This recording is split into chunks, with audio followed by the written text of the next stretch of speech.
Hello. Good to see you, everyone. Hello, Ari.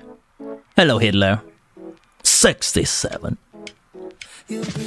67 indeed, chat. Hope everyone is having a chill day today. And Ari, I hope you get better soon. I'm aware that you're a bit sick at the moment.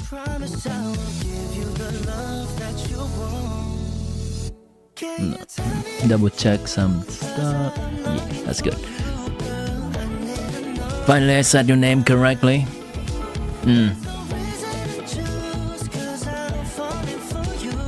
That's an achievement indeed.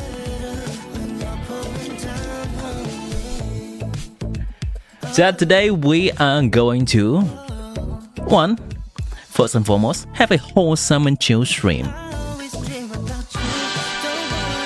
And as a ride along, we will also have a discussion, have a yap fest about Durin and the new buffs coming out, how that will all change the meta of Genshin. That'll be the main topic of discussion today. We can take a look at the few videos of people yapping about the same topic as well, just to get more perspectives from them. I have been hanging out in quite a bit of Genshin nerd communities, as well as digesting a lot of those videos.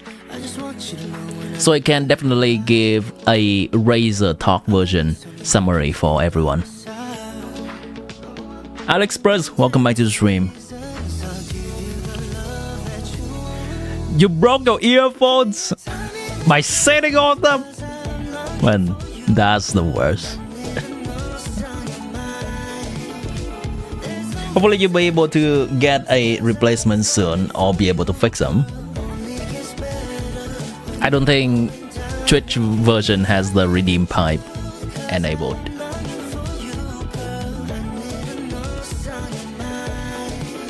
There is, on the Twitch side, there are different redemption system, and I'm gonna gradually add more stuff over there. But essentially, the Twitch files are not really connected to the YouTube files. There is an option for you to change Twitch files into YouTube files, and that's gonna be a little bit manual. I can help you with that. Essentially, the YouTube file system uses a third-party bot, while the Twitch file system is innate. I just named them the same.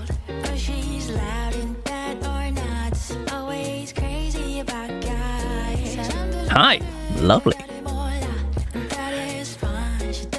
Trying one last thing before you just go to the hospital and buy the American hospital bill bullet. Oh man, that sounds serious, Ari. But yeah, if it is indeed serious, you should seek for professional help.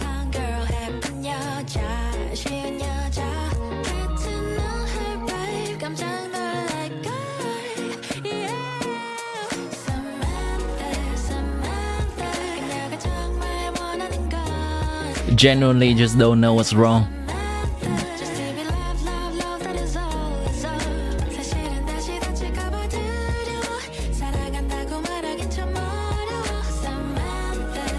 I don't think I'll be able to be of help much there.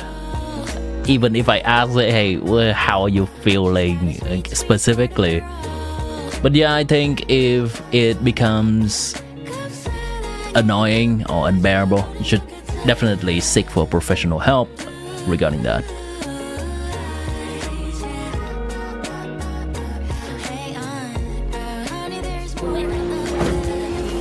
DDF, welcome back to stream. Ooh, gotta decrease the in-game music. Hi.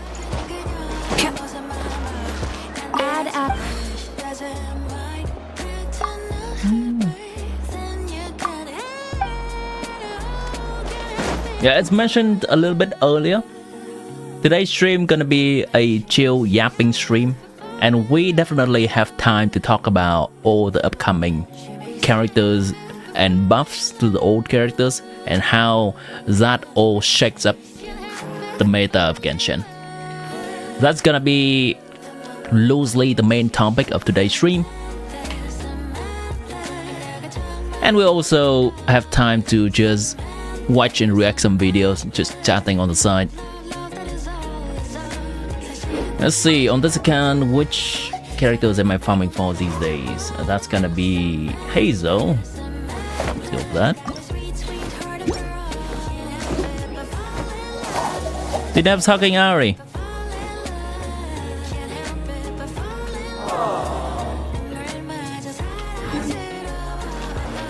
Let me give the chat on my screen a little bit of background so it's easier to see. No, not that one. This one.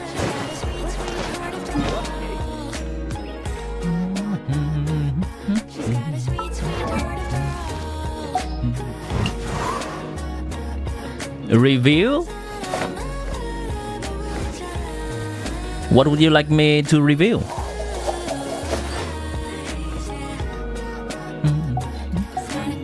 Let's go ahead and condense the resin so I can go farm. Should be farming bosses. Farming bosses is awesome.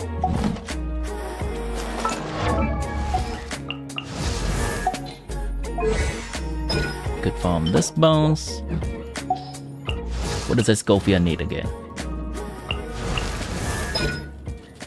This boss.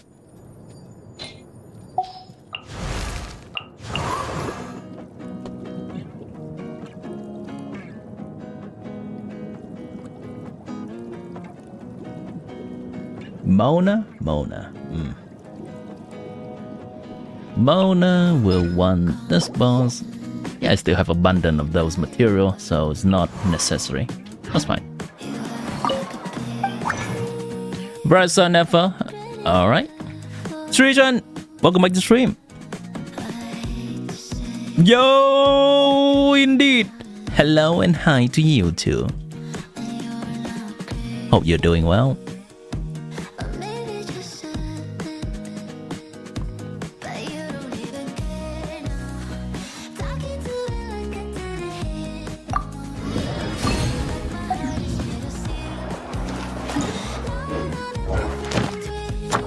Daily. Add ask. Thank you for. And I'm going to farm for Mora and Box in Fontaine so that I have more Fontaine materials. There we go. Let's take a look at Baressa.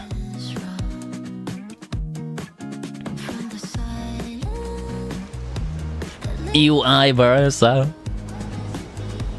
I see a Baressa simp.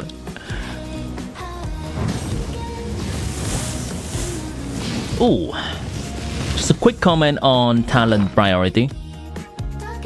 Her normal slash charge attack slash plunge attack talent has higher priority than her burst talent. So if you are grounding this, I would definitely recommend grounding this. I think this is around a 4% improvement from level 9 to level 10, while this is also about somewhere between 1 to 2% improvement to her damage profile. Other than that, let's take a look at the other weapon. Definitely the best 4-star weapons for her are 5. All the guaranteed gains from levels are gotten. The energy recharge is slightly lower than comfortable. I would generally go with 120 to 125, but if you have more Favonias in the team, then this is absolutely fine. 27 crit substats in total is extremely nice. This is a good build. The only thing I would recommend if you want to improve your build is to balance your crit rate and crit damage a little bit more. This could warrant a crit rate circlet, because a crit rate circlet will definitely bring you to around, not overcapping, just around 100% crit rate after the 10% here is gone and 30% somewhere.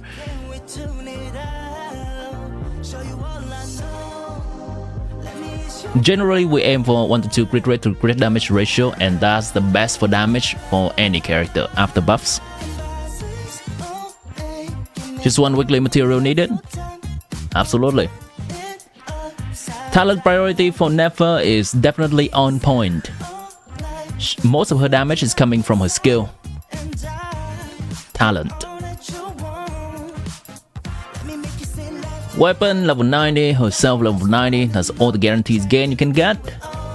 You do have Lauma, so that's gonna reduce Nefer crit rate. You do not have C2 Nahida, so that will not contribute to Nefer crit rate. All in all, this is effectively a 93% crit rate. It's definitely a better ratio than what you had on Varesa. 22 crit substats. A little bit of energy recharge is also nice, because sometimes she likes to burst, so she can wait for more than deal. And I would say this is a 23 plus 6, that is 29 substats build. It's a good build for Nefer, because EM stats is generally harder to find. And when you have her signature weapon, an EM substat is equal to a crit damage substat. Good build.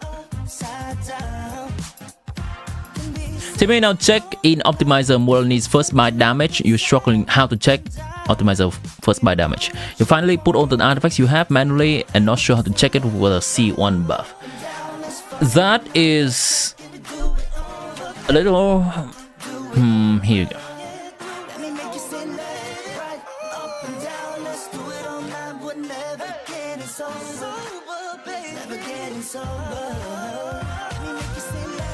It's just gonna be as simple as clicking this. And you see this. That's the number.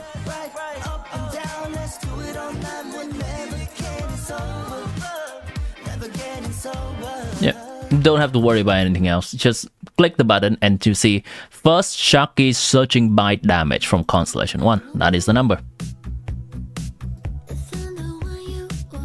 Make sure if you're new to Optimizer, I'll just also mention a few things that people may miss. Make sure to enable Vaporize for her damage. Make sure you can enable Constellation by either clicking here and click the Constellation. That's C6, that's C2, C3, 4, 5, 6, C1. Or you can also go to Talent and click here. How do you add artifact? That's gonna be a very manual process of adding every single artifact you have into the website. There are ways to add it automatically, but it's generally a gray area whether that's a terms and condition of Genshin Impact violation or not. I do use that tool. The tool will do this. This is what the tool will do when I use it. It clicks everything for me automatically, like that. I'm doing it manually now, but the tool will do it automatically for me. So it just goes through all of my artifacts and it takes a little screenshot of each of these stats. Then it compiles into a file that I can import into the website using upload JSON file. It's very gray area. If you use that, I would say just consider it at your own risk kind of deal. I do use it. So far it's fine. You have time? Yeah. Then what you do is, it's likely we are not adding every single artifact in our inventory into there, but you can add the most important artifacts you have by just going like this. So for example, if I want to add this artifact into my website, this website right here, I'll go to artifact, add new artifact, set codex, and you can either type all this in or you can do this. take a screenshot of all the stats. Make sure. Wait, hold on. No, make sure that you have the text flower or sun or goblet or whatever it is in here. And make sure you include the artifact set name. So I'm gonna take a screenshot of this. Then I can paste in here. Ctrl V. There we go. It automatically fills everything in for me. And that's a manual way of doing it. So let me double check. That's a 13.2 crit rate, crit damage, sorry. 3.9 crit rate. 16.9 attack percent. 37 elemental mastery. You can do that. It is recommended to take the screenshot in the inventory page rather than in character equipment page, because it's better for the website to read this background in the inventory. Can you add this full screenshot? I've actually never tried it. Let me try. I'm gonna suspect that it's not possible because it's too much information for the thing. Let me try.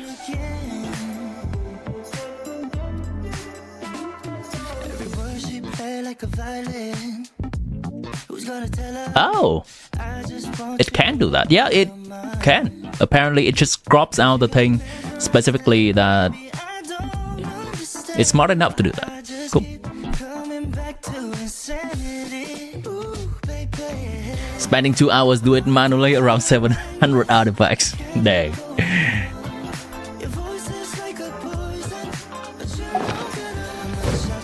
But yes, after you have entered all your artifacts or majority of your good artifacts in here, in whichever methods that you used, this is something you can do.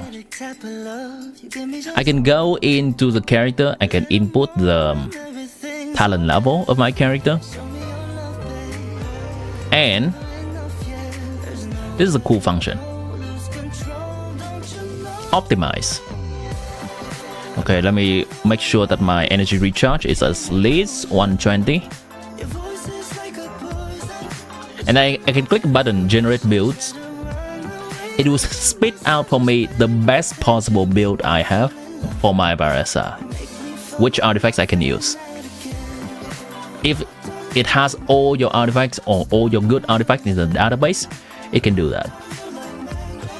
Hello Primo Jam. Welcome back to the stream. I hope you're doing well.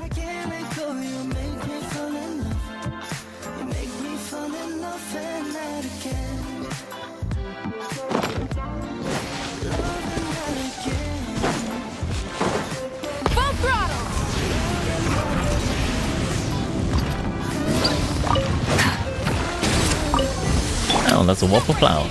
Hands where I can see 'em. Control breathing. Start the flow. Pyroclastic surge.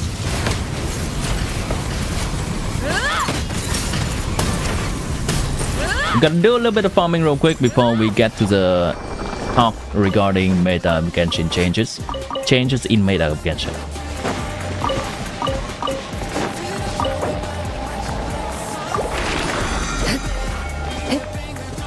Can you tell you the damage increase of certain stats? It can. It's a little bit more finicky than using a website like Akasha, but you can definitely also do that in here. You're gonna, instead of going to equipped build, you're gonna go into a theory crafting build.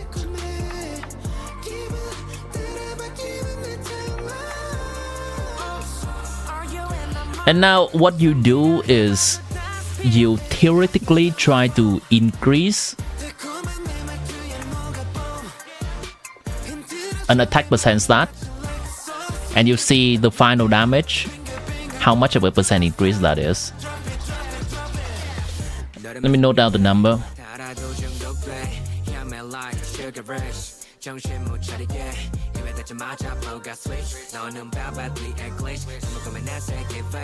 Let's say 1% increase from one more attack percent stat. Meanwhile, in Akasha, you can... I think it's a more convenient. It's less flexible, but it's more convenient too. In Akasha, you can just go to your leaderboard build and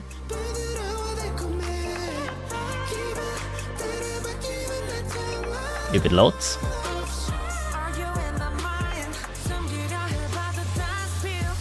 There you go. Oh, come on.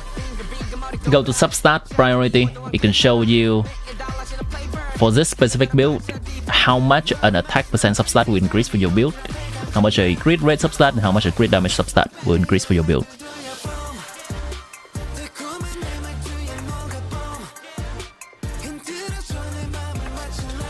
How to add multiple builds on characters to switch easily. Like for instance, Skirk, Novelet for an example.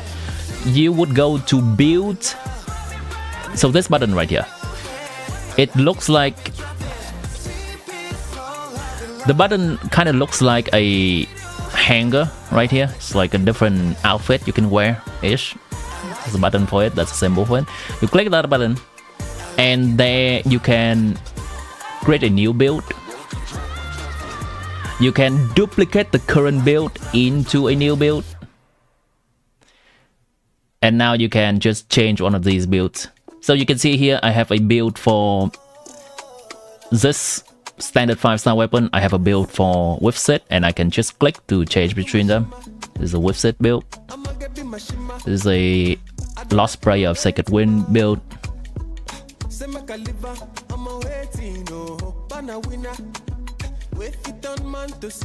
Some other characters, Yensan, I have. So the difference between builds and theory crafting, which is abbreviated by TC builds, is that a general build or an equipped build needs to be made from your current artifacts, while a theory crafting build, you can adjust anything. You can adjust the number of substats it has. You can adjust any main stat you like. And generally, it is used for testing out a theoretical build. You can change any artifact set. Much doing that. So generally, for a support character, as long as I don't care about their specific stats, I just throw in a theoretical build in there, and then I can adjust artifacts on my DPS character that I care more about minor substat optimization for my specific account.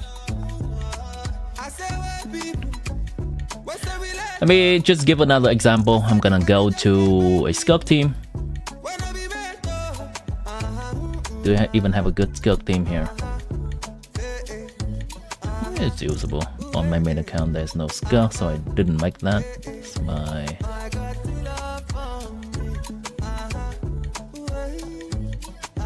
Yeah, I have a few builds. Builds with Ashu weapon, build with Ashu using Marichuse Hunter, Ashu using Final of the Deep Galleries, a signature weapon, and this is a Fontaine craftable weapon. I have a few of them.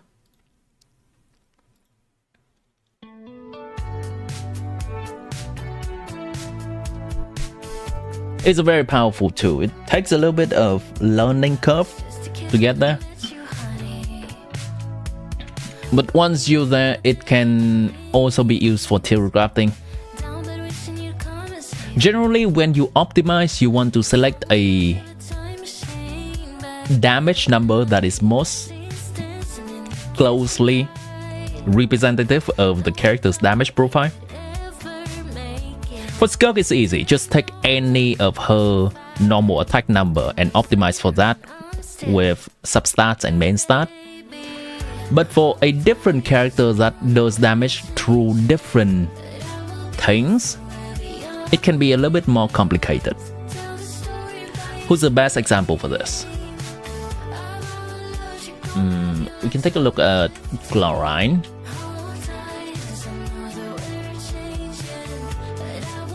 Official. Let's go chlorine.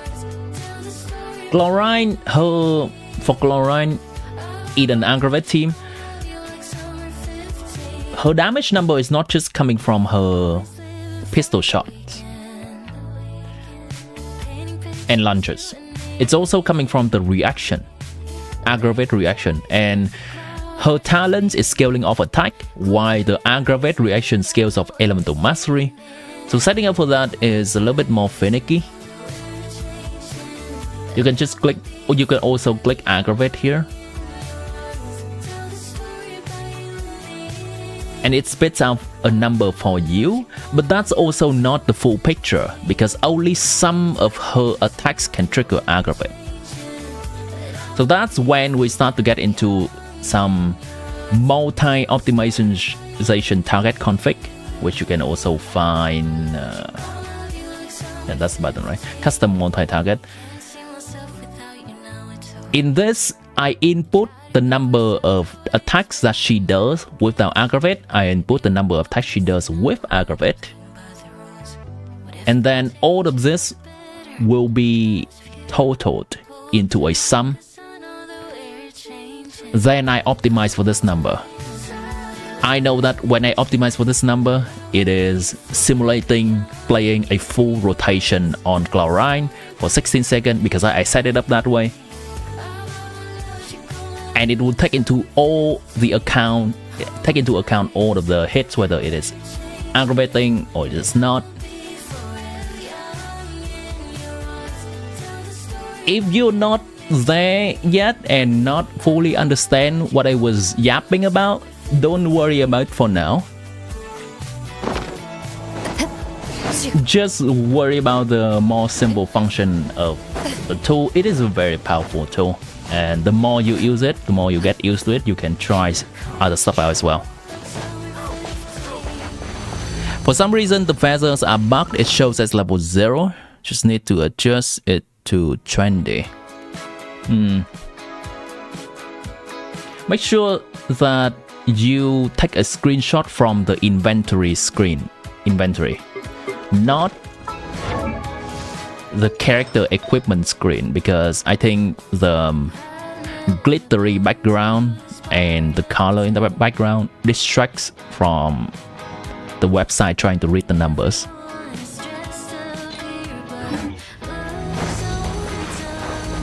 They also said on the website it's recommended to use the inventory screen. Not sure if that's what you did or not. Those few things helps. Look at the flash! On my mark! Light up the blazing sun!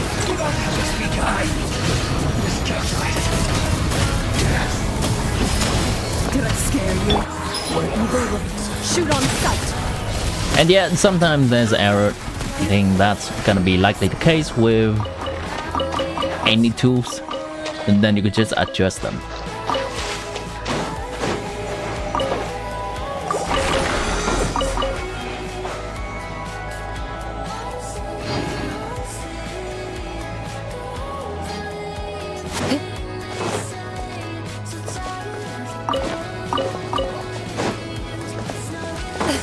Hopefully this gives me a feel of the mecha materials. I do need that mecha materials a lot. There we go. That's nice. Justice will bring faster, stronger. Let's move! Grab from the sky! Trying to ground some of Escofia and Skunk Talent, and they both use this Fontaine materials. Into the shadow.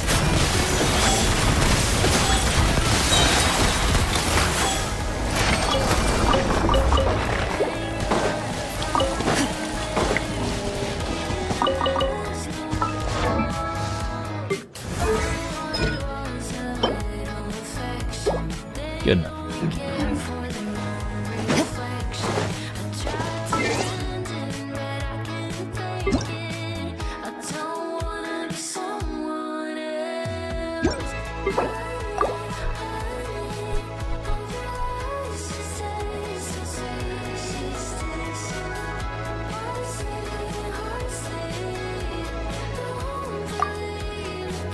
I think for the discussion regarding the meta changes after character buffs, that discussion will also be hinged on a quick summary of all the buffs. I think perhaps not everyone is up to date on the buffs on all the characters. We can definitely do a quick summary as well, and then we can go into some kind of tier list format on how the different characters have been moving up or down. Mostly gonna be up because we have a lot of buffs.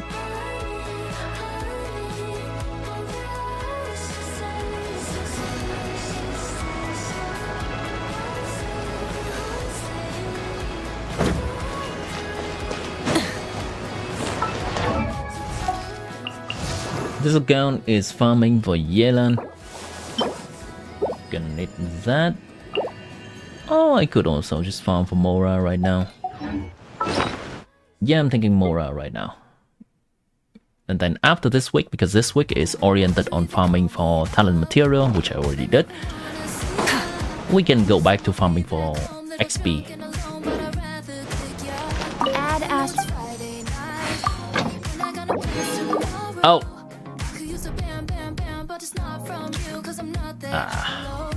Now I have to do it over again.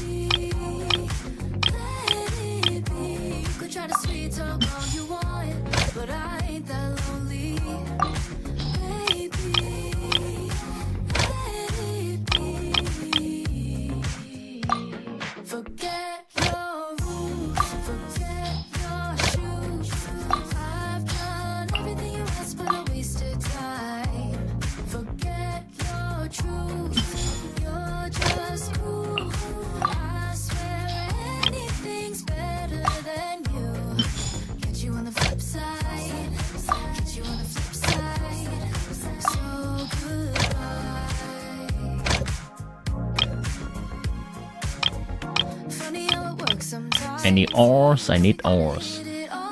Very cool. And this. Any.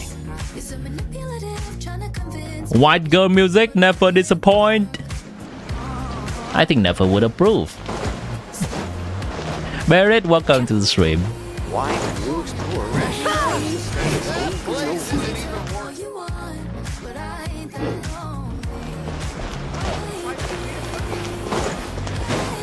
Chat, what music would never listen to?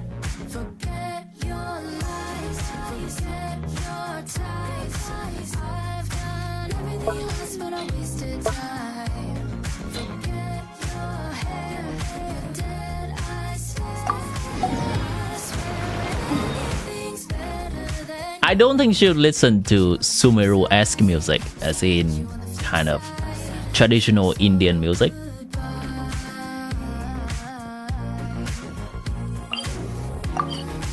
Was she?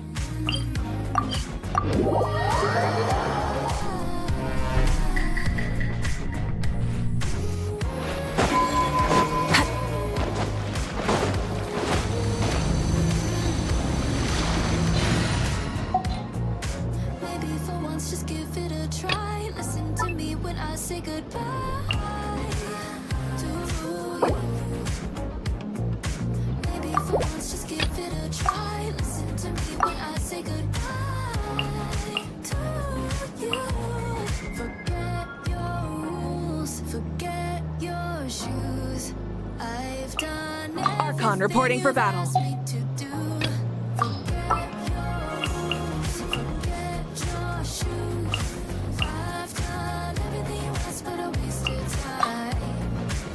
You want me on your team?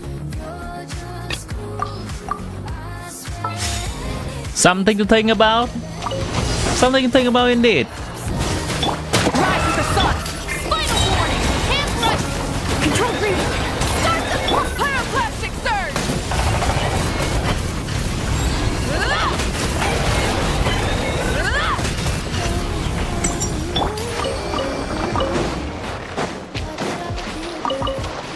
Well, let me just decrease my game graphics slightly.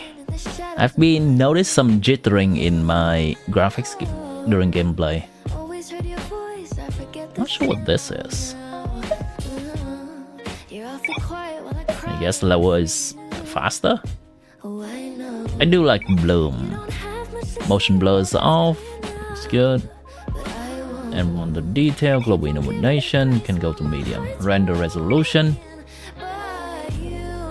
And you can go down to 1.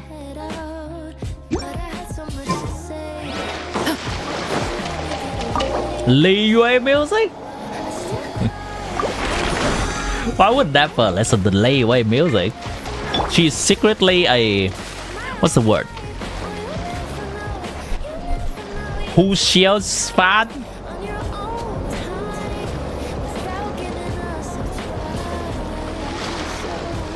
Who shield?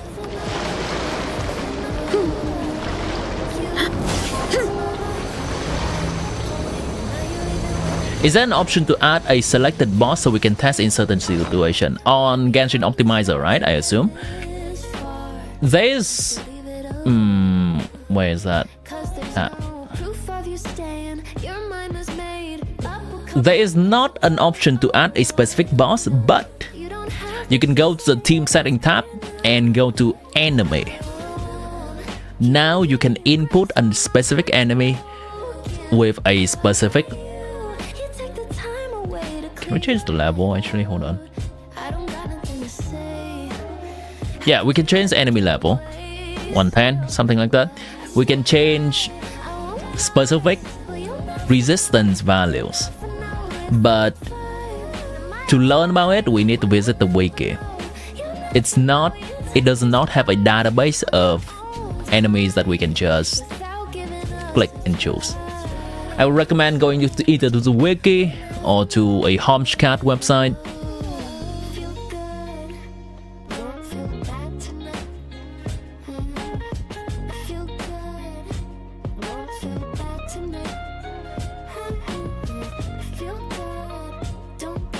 A typical enemy that we just compare to is usually a level 100 enemy default. Resistance default is always 10%.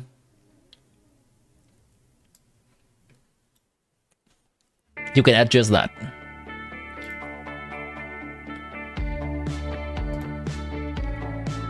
Never gonna let you down. Let me die. She would never. She would save me so that she can ask for a payment later. Quick as a flash. On my mark. Light up the blazing sun. Incinerate.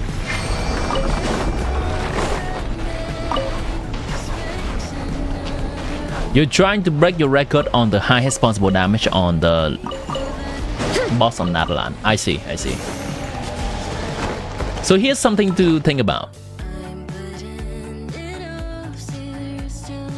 I'm assuming you're fighting the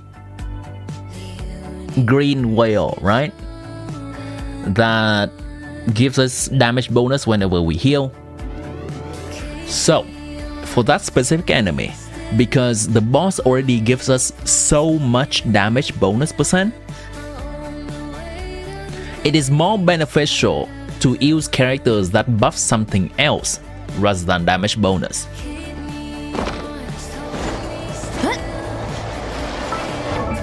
So if you use Mohuika in her premium team,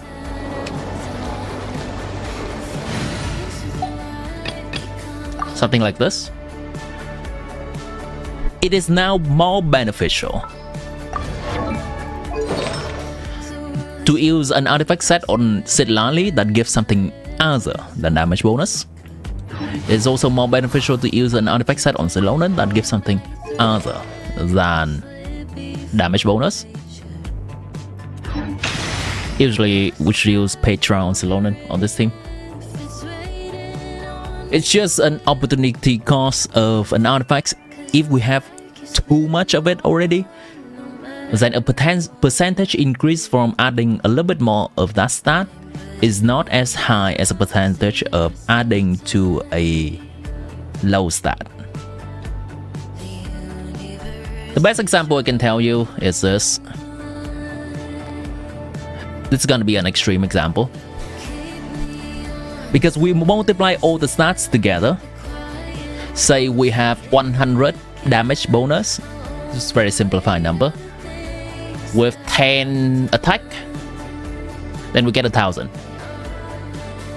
Say we can increase the damage bonus by 5, or we can increase the attack by 5. Okay, let's try. Increase damage bonus by 5 times 10. Increase attack by 5.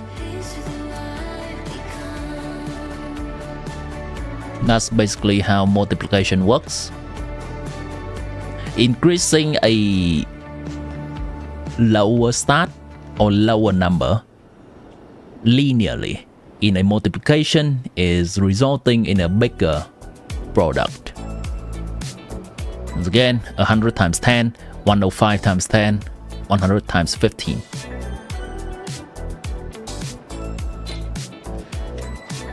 So for a team like this, if you're gonna use Mahuika, Bennett still hold Noblesse.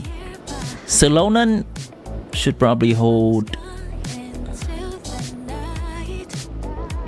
Instructor. Celali should probably hold Tenacity. You can also use Sucrose instead of Celonan and just pre-stack. Well, I guess you kind of want Celonan to heal, but oh well. Optimizing to get that one big number is a little bit of brain teaser too. It's not...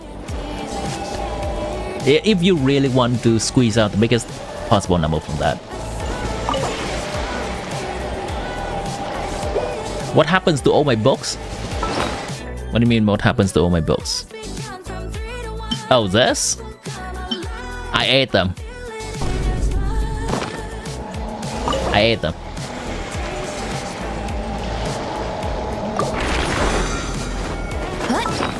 I ate all my Mora too. I've been farming Mora non-stop these days.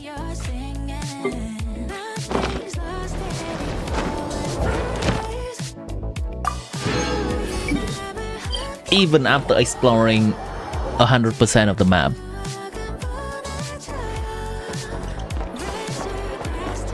Is there a way to add the boss multiplication to make it that you can see how much damage you can do in different teams? What do you mean by the boss multiplications? Are you asking about that Dendro way up specifically, local legend? Or are you asking about something else? Can you like rephrase that a little bit? The hoarder in you weeps. Definitely a thing, sure. I hoard some stuff and I spend quite a lot of stuff too. Currently, I'm on a spree of building characters for the theater, so I had to use a lot of books. A lot of my characters are now at level 70. For the theater, mostly. The green boss, you're trying to optimize for Mahuika burst. Okay. Do you know how much damage bonus you are getting from the boss?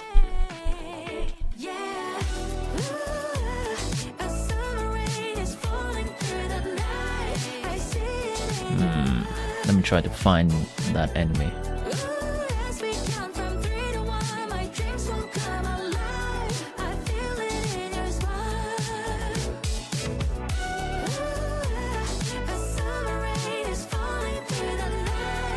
How much damage bonus can we get?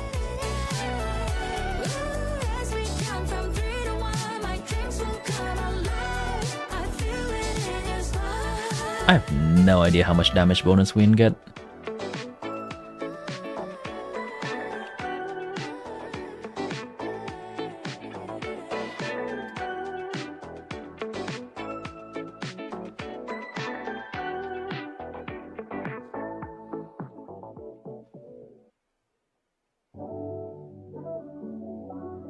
That's what you said.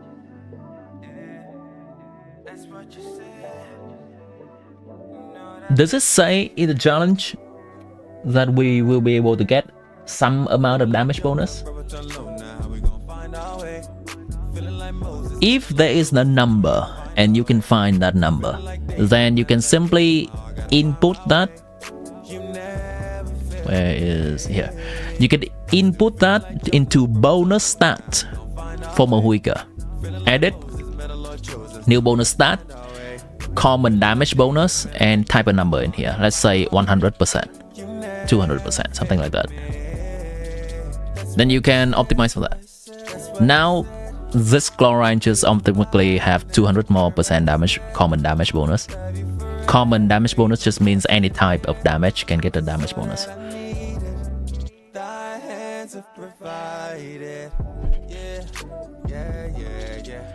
It's so annoying that gems use is the same for both 4-star and 5-star character on Ascension. Literally everything else kind of obtainable easier.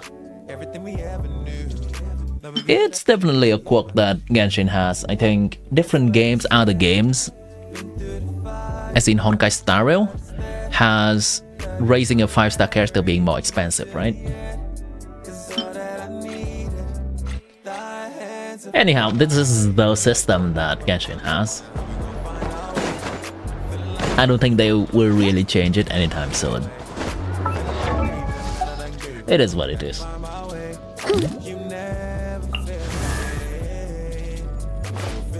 I believe that I have raised all the characters I needed for the upcoming theater, which will be resetted in 2 to 3 days from now.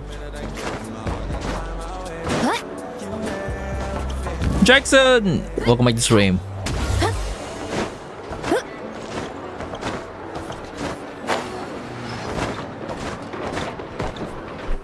Okay, let's start dipping our toes into the discussion of new character buffs. Let me pull up my documents. Actually, okay, we can also look at Discord. I have neatly summarized all the buffs in there. Molani's signature, does the first bite get buffed from it or no? Let me read it again real quick.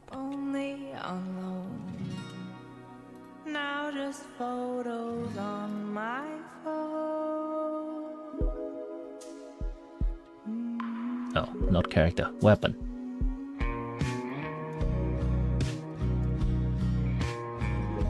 Max HP 15 seconds, 14 seconds using skill, gain 4 scorching. Each stack increase. Once lose 1 stack after a normal attack.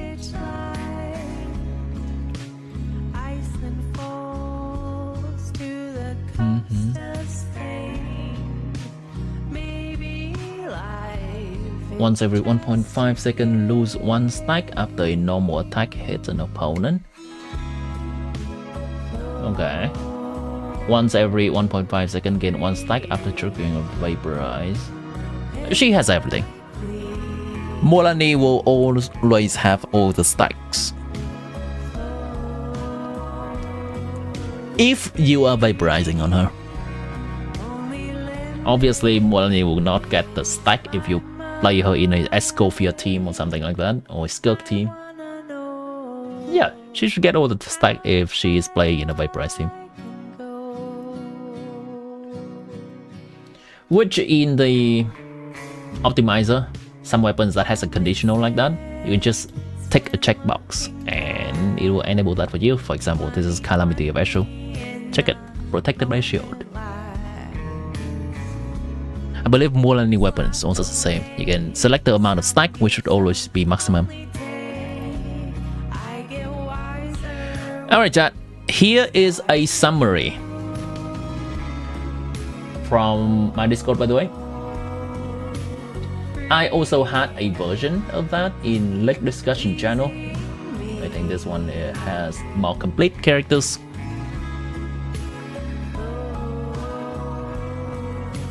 Summarizing Hexen's Ghost buff. The characters that got buffed, let me try to find a visual to help people. the witch gift. Right there we go. These are all the characters that are getting buffed. Venti, Glee, Mona, Albedo, Fischl, Sucrose, Razor.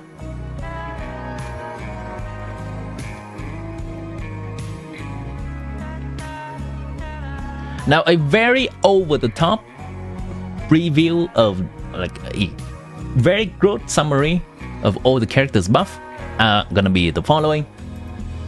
Venti, during the duration of his burst, he can now do a Nemo normal attacks. So now he can play as an on-field character.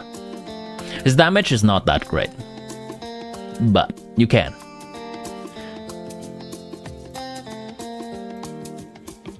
Glee,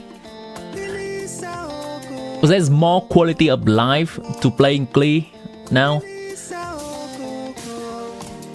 Her normal attack will automatically trigger the special charge attack now during burst duration, and they also do more damage. Mona can extend her buff duration more. Previously it's quite short, and her constellation also is getting quite good for buffing. Albedo Flowers, even if it got destroyed, it still does damage, and he does more damage. Fischl, in addition to the damage, the good damage that she has always been providing, she now also provides a buff for the team, attack percent buff in an overload team, and elemental mastery buff in an electro charge or lunar charge team. Sucrose is getting some very minor buff, some damage bonus, but it's not major. She's already a good character. Razor is getting a significant buff at his C6. Technically makes him better than Raiden C0, which is a little bit funny.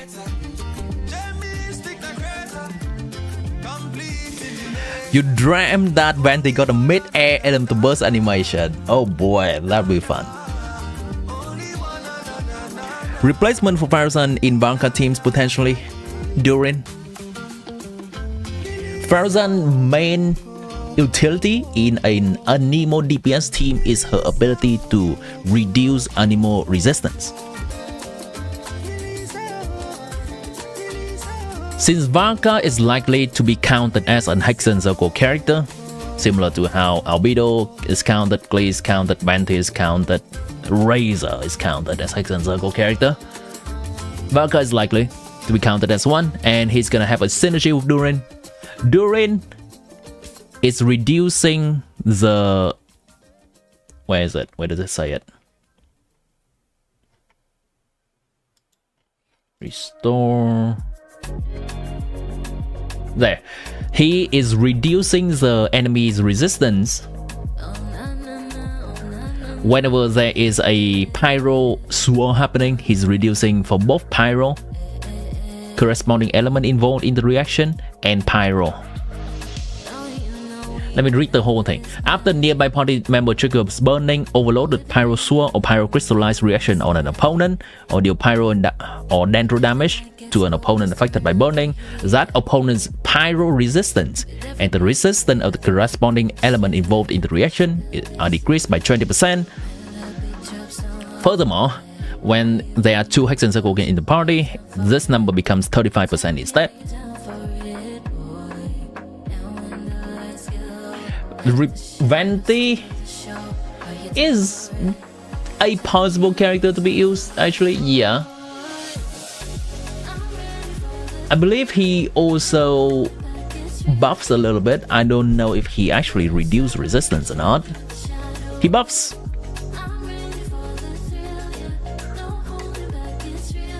He reduced resistance at C2.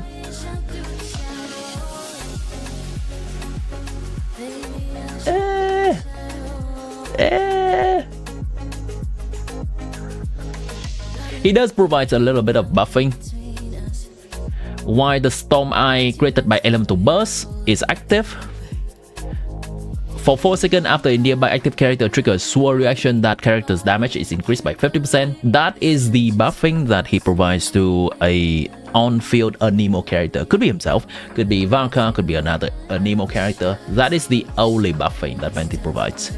50 damage percent is nothing to be scoffed at, but I'm not entirely sure if he will replace Fowls on that one.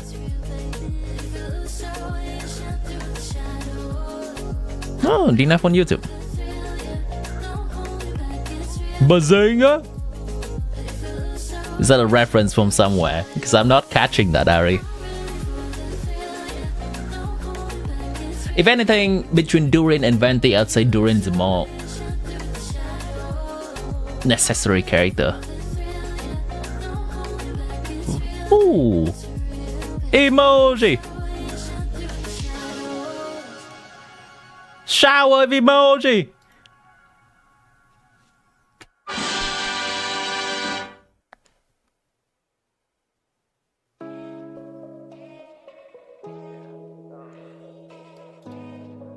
What you give to the world will return to you.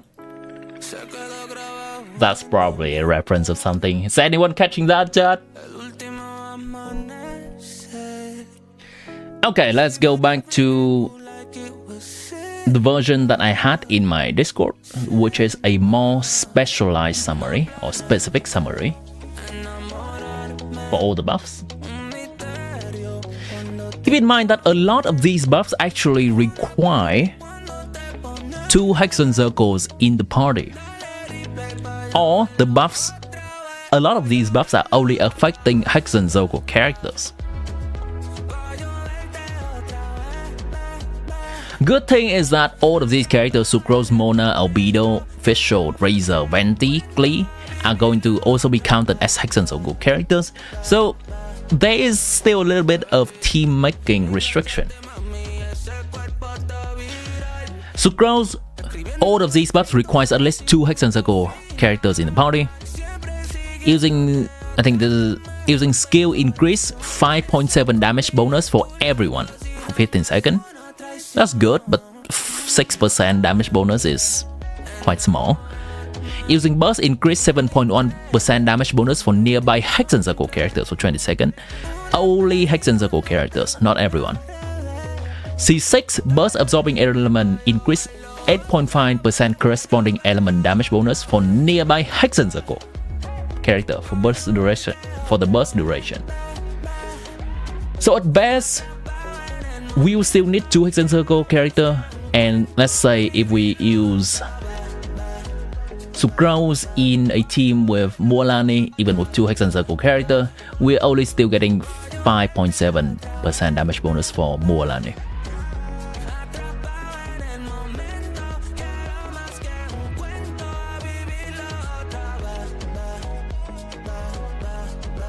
Wait.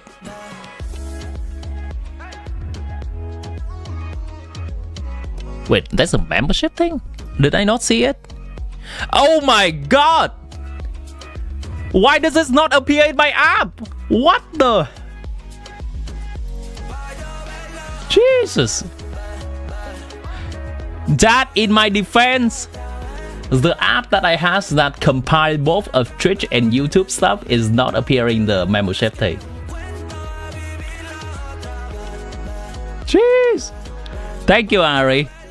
God damn!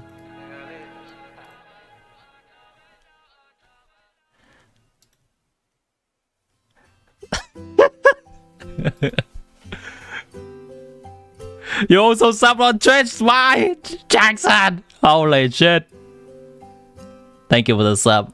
I can see myself with someone else. I got used to having you around.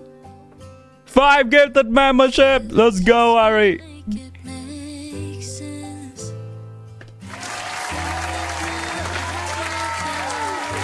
I was so confused on the amount of emotes that happened on screen. I was scrolling on this thing and wait, someone spam emote? Started changing. We were lost before we realized too afraid to cross the line. You and I, we were slowly breaking. But there are reasons for Yeah, I was reading, is someone gonna catch this? I thought you mean like someone will get a reference to something you say. the way we should have. Anyhow, love you, Ari. Even when Appreciate the support. guess some love's just left behind.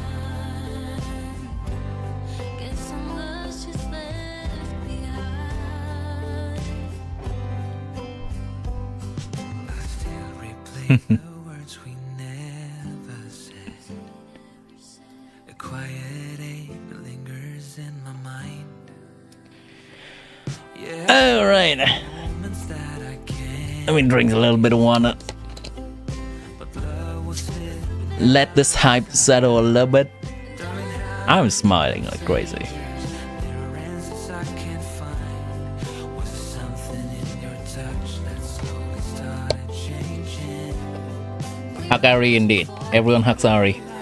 Holding on to broken signs. You and I too close to feel the fading. But there are reasons we'll never find out. Like how we burned out. Alright, chat. So that was Sucrose. Let's take a look at Mona. It was double death roll? Where's that coming from? Oh, as in you got a double death roll. Ah, shit. May you only have 1.5 death roll next time. This music is so healing. Yeah, I'm choosing some white girl music today, which is kind of like pop music, laid back vibe. Going back to study on the best. Alright. Rido Kamura, I hope you're the best during your study.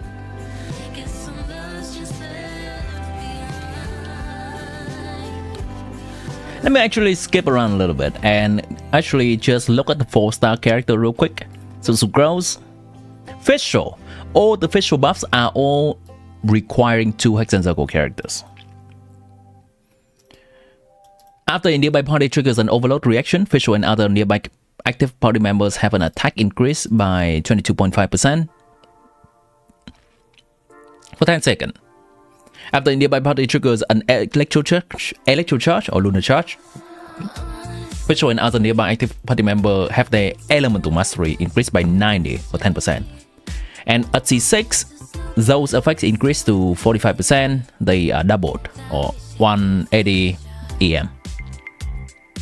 Once again, they all require 2 Hex and Circle characters to be activated, otherwise Facial is just the same old Facial that we knew and love. Now, do note that if there is both overload and electro charge happen or lunar charge happen, then both of these buffs will be active. In a team that has both overload and electro charge happening, so both pyro, electro, and hydro, Facials will be really good in those. And finally, Razor. Razor buff. I don't think anyone is really reading Razor's kit, and I don't think anyone is really understand which part of his kit is doing damage. What you all need to know is Razor after buff, Razor C6 after buff is doing more damage than Raiden C0. That's it, that's all you need to know. He uses burst, there's a hook appearing behind him, and then he does woo, ah, woo. All good.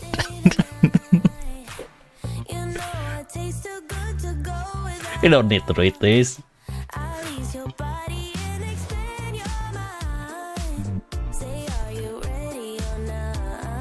There's some funny interaction with Razor. You're joining her now. Whoa. Funny fish scissors go boom boom Razor. Yeah. There's a funny interaction on Razor is that let me grab out my Razor. Do I even have a Razor?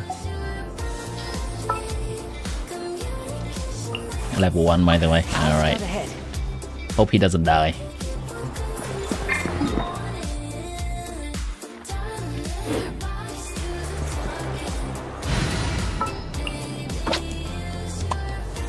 Do I even have to show it? Yeah, it's fine. Let's just show it for funsy.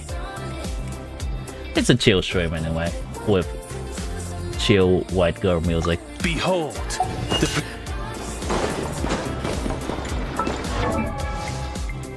Give him level 20 so he doesn't die. Very true love. Tomorrow I'll be so confused, love. For now, let's give it a shot.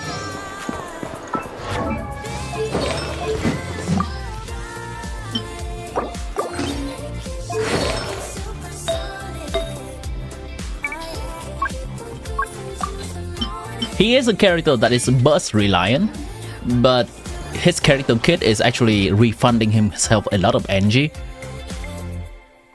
So it's not a huge problem. You haven't even watched the stream, you already feel bad for the Durin pill.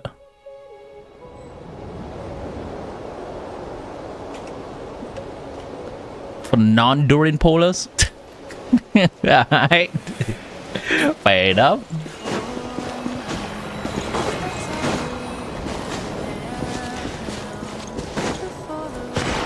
A gender posting at his spiders.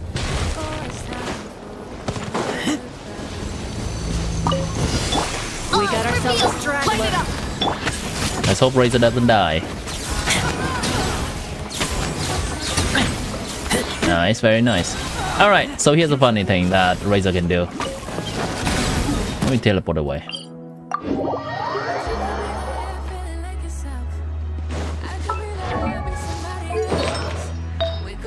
This is just mostly for the people who do not know how Razor functions, but if you already play Razor, your main Razor when you're in early game, you knew this already.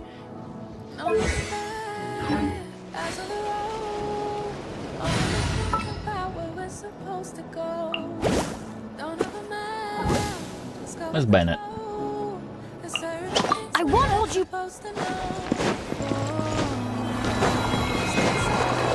So Razor Burst makes him does electro damage, but it does not convert all of his damage into electro. What happens is, when he bursts, he does both. The hoof does electro damage when his normal attack still does physical damage. Now we can do something cool with that.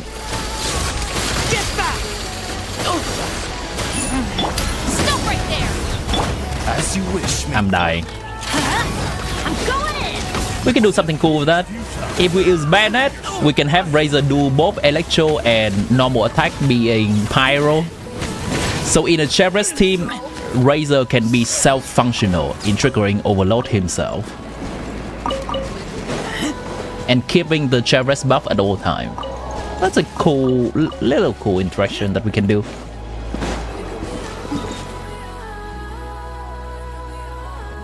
Like Raiden skill, it works against shield. I would not say exactly Raiden's skill. If you're talking about the Razor refunding, I think it's whenever he uses his skill or whenever he uses burst and have some kind of sigil stuff. Yes, kind of pyro electro together. You can technically infuse Razor attack with other elements as well, but it's not going to be too synergistic. Like Candace can infuse Razor's normal attack into Hydro. I cannot remember if there's anyone else that does a similar thing. Bayonet gonna be the most useful case for a Cherez team.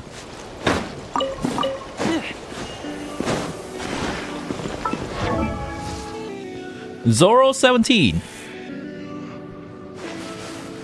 welcome back to stream. Wait, did you used to have a different name before? Chongyun. Oh yeah, Chongyun makes Razor attack into cryo, and I guess you can automatically trigger the physical reaction. What's that called? Superconduct reaction by electro and cryo. But Razor is fully an electro character now. His physical stuff is too weak in compared to his electro stuff after the buffs. You used to?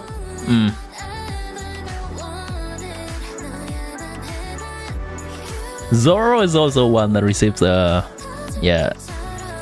just receive a gifted membership from Ari.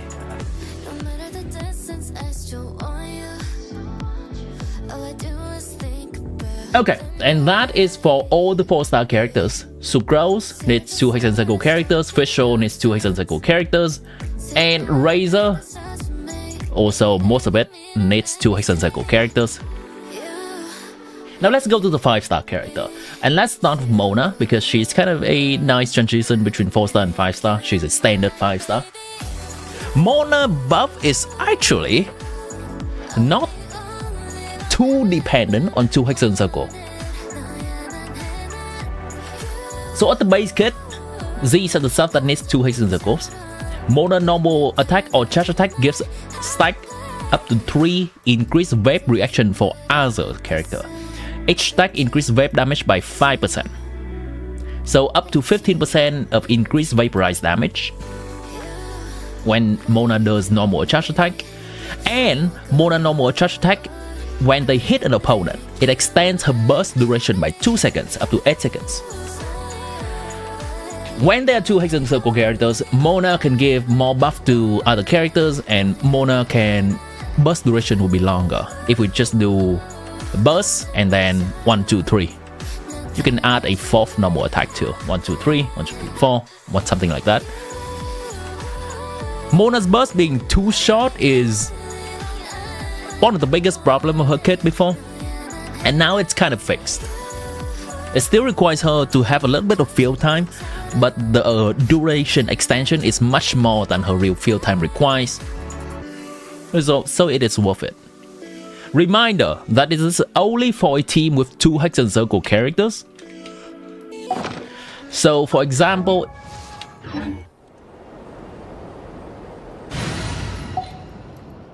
some version of... Where's Mona? Mona... what is gonna be her team? Let's say Durin off field. This is gonna be a representation of Durin with that, something like this. Chivalry will never die. In this team, Mona, this is Durin off field, a representation of Durin off field. I guess I can go with Xiangling. It's more closely resemblance. In this team, Mona can stay on field and do normal and charge attack just as an on-field driver, and buffing Durin from off-field to do more damage, more vape damage, as well as extending the duration of the Omen. But in a team like this,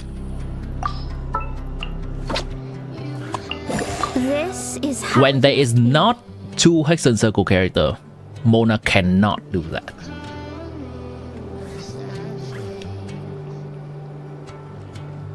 You share the meme in meme channel? Alright, I'll take a look.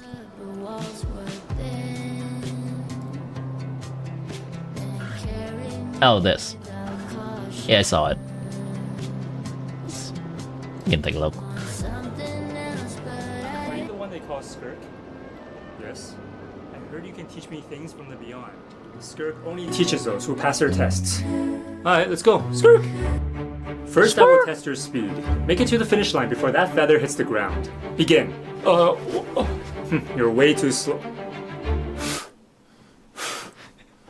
This is a great creative shot. In this trial, you must defeat me in Peek combat. at indeed. Let's begin. Just no hitting below the belt. No hitting below the belt. Yeah, she's still gonna lop a little bit of your head off. If you find your way back from the abyss, then you've proven worthy. Now go. He's never getting it. How? It's a secret. Peak cosplay, by the way.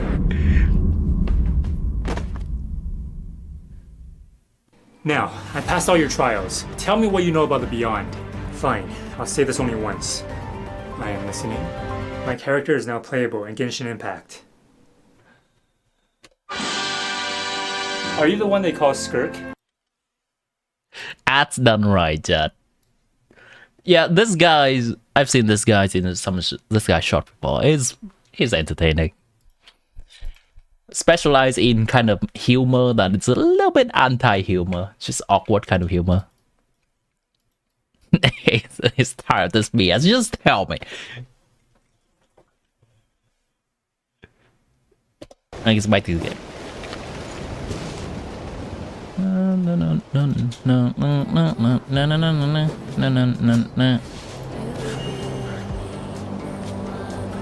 Oh boy.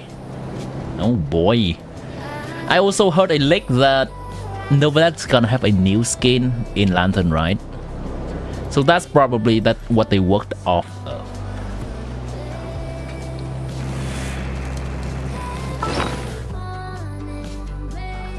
Okay, these are the Mona buffs that are not reliant on two Hex and Circle characters. At C1, Mona already in the game.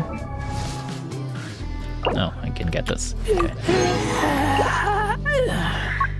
Right now, in the game, Mona C1 already buffs some reactions.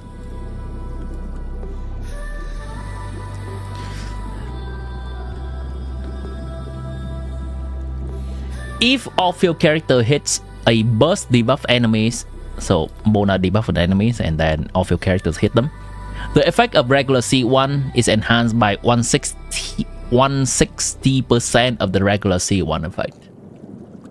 The only required condition for this to be triggered is that the character triggering this has to be from off-field. Only off-field characters gain this extra buff. It's a kind of a buff that gears toward Mona on-field driving, Durin off-field. But it's still a nice buff regardless. C2 Mona, 5 seconds after burst, the first Mona CA NA triggers a Mona CA.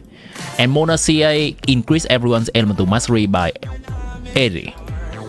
Effectively, C2 Mona now gives the entire team 80 elemental mastery as well. And it's also a nice quality of life because Mona normal attack or charge attack extend omen duration. So we now have to do just one less normal attack. There's one normal attack does also trigger a charge attack. C4, when any Hex and Circle party member attacks an opponent affected by omen, their crit damage is increased by 15%. Currently, Mona C4 only increase crit rate, but Mona after buff will increase crit damage of Hex and Circle character only. C6 Mona does more damage from on field. Mona is a really nice character to lose 50-50 to now if you don't have a C6 yet. It's just quite... The buffs to her is somewhat minor. It's not raising the ceiling of in some of her best teams. And her best team is just Skirk team. But it does raise some of the more niche team that Mona can be played in. Like with Durin. Like with Mualani. Mona is the catalyst. The reason for Mualani gonna be better next patch. Fisher deserves all the buffs. Lil Chody BO is very funny. She does. It's funny how the strongest Hex buffs are the ones that can benefit Durin. Funny in it. John Hojo does have a favorites. The Novelet main on skin. Yeah.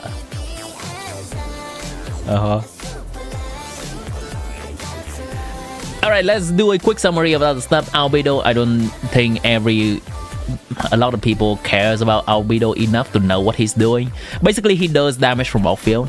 And before, if his flower gets destroyed, he does no damage. Now, after the buff, Even if his flower is destroyed, he still does damage. He does more damage now. And that's kind of it.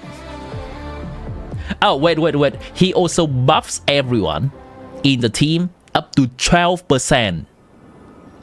12% damage bonus depending on her defense. He buffs Hexen Circle characters up to 42% damage bonus.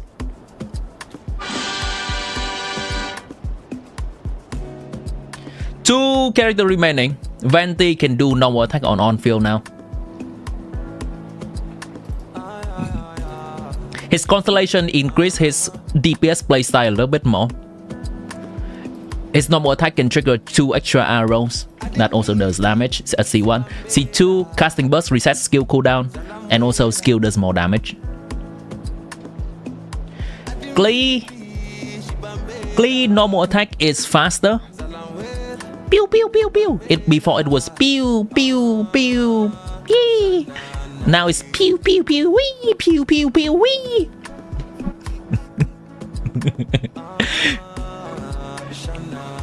And we don't have to do charge attack anymore. The third normal attack will trigger a charge attack automatically. That's it. That's all everyone needs to know. His burst is EM buff. Yeah, Albedo's burst is EM buff, which is what he had from before, but it's still nice. Yes. Before it was Pewak. Yes. Now there is an incentive to do all of her normal attack string, because the third attack in the normal attack string will trigger a charge attack, and we can actually no longer cancel because her normal attacks are harder to be interrupted.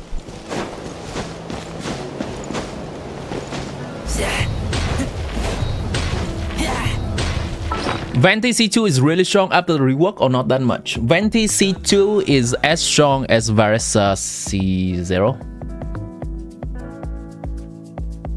A little bit stronger. Venti C2 is around 115 DPS damage per second.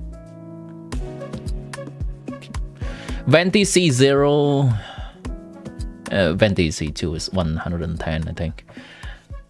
Venti C0 is 70. If you have Venti C2, you can play him and definitely not feel bad about it. He's gonna be as strong as a C0 modern damage DPS. C0 is not the nothing to write home about.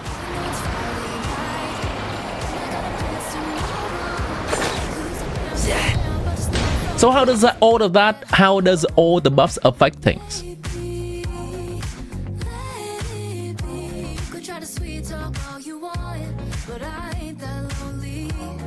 Spring, that brings us to everyone's favorite part of any stream, tier list.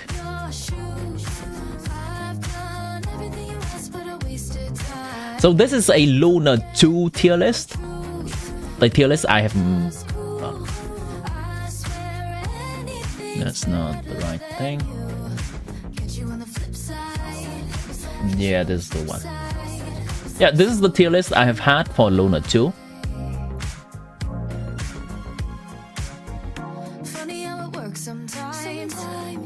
Bruh, I hate it.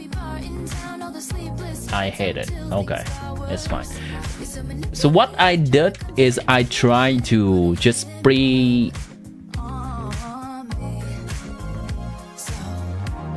already do it before.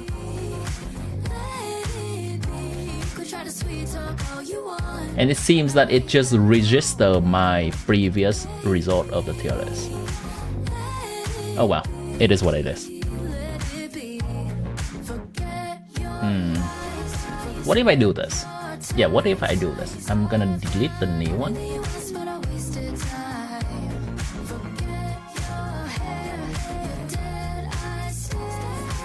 because seeing the changes is also cool.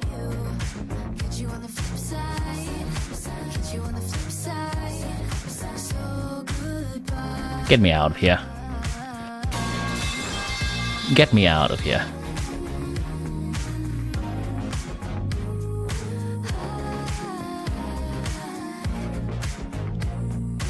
Somehow I can reset the cache of this website. Oh well.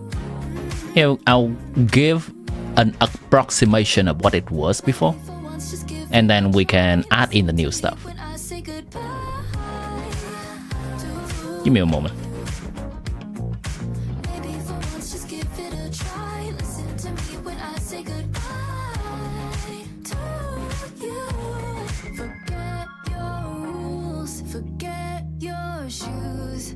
I've done everything you've asked me to do. Forget your rules, forget your shoes. I've done everything that's my business. Forget your truth, you're just cool.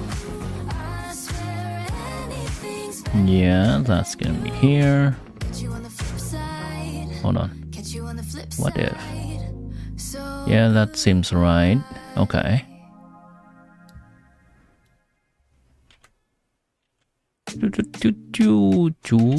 Okay. Yeah, it's gonna be here. Yep, looking correct. Got too many flows, I be killing them. Oh baby, tell me say she feeling them. Ain't worth a mile, it's a million them. Say baby, I. Got too many flows, I be killing them. Oh baby, tell me say she killing them. Mine worth a die, yeah, she killing them. Say baby, I. Yeah, Martin, it's a yeah, Martin. A papa boy living yeah, Martin. Let me change. Oh, she's supposed to be down here. Yeah, you are not seeing anything right now, and that is intended. That's fine. I am reverting the tier list to what it was before every changes, and then we can reenact the change in real time, because I've already prepared the segment of the stream before. I've already done it. Telling me a place for the KCR story. Right. Say me no high, me no bully. Me I feel cool on things, it's a rule on things. When you pull on things, get away from me. Mull on things, tell me who run things, cause the rule on things. That looks about right. Okay, everything is back to what it was. Cool, here we go. You feel say you be greater. Tell me why. Oh no. Got too many flows, I be killing them. The hero Masayuki, welcome back to stream. Timeless Goated song? I have not. Is that the name of the song? That this was the tier list before the changes next patch, which is the current patch. Now, keep in mind that this tier list I change it every patch, and it needs to be changed every patch because new characters are coming out, disrupting the balance of the game, as well as each patch usually have a different Stygian onslaught, which does slightly affect the balancing of the characters.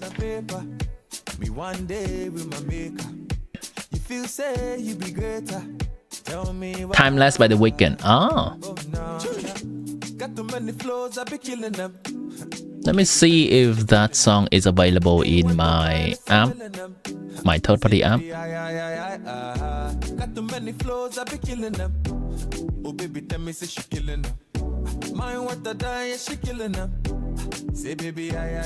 Yeah, it's not available in my third-party app, so I cannot play it without getting copyrighted.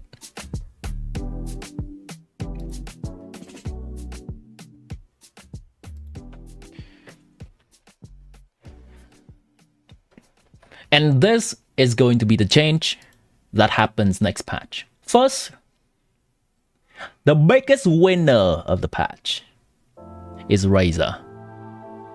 Razor from here, the bottom of my list. Alright, so real quick, my tier list is working like this. we have awesome characters at the very top, and there's usually very few characters I put up there. And before I do anything about this, I think I should probably change the position of Skirk to here. The reason why she is here is because Escofia is quite necessary for her to be up here, and I have been quite harsh about it. If there is another Escofia rerun, then she is definitely here, no question. But there's no Escofia rerun yet. Her position is kind of a little bit iffy between here and here. I can put her here for now. Biggest winner of the patch, Razor, from here to here.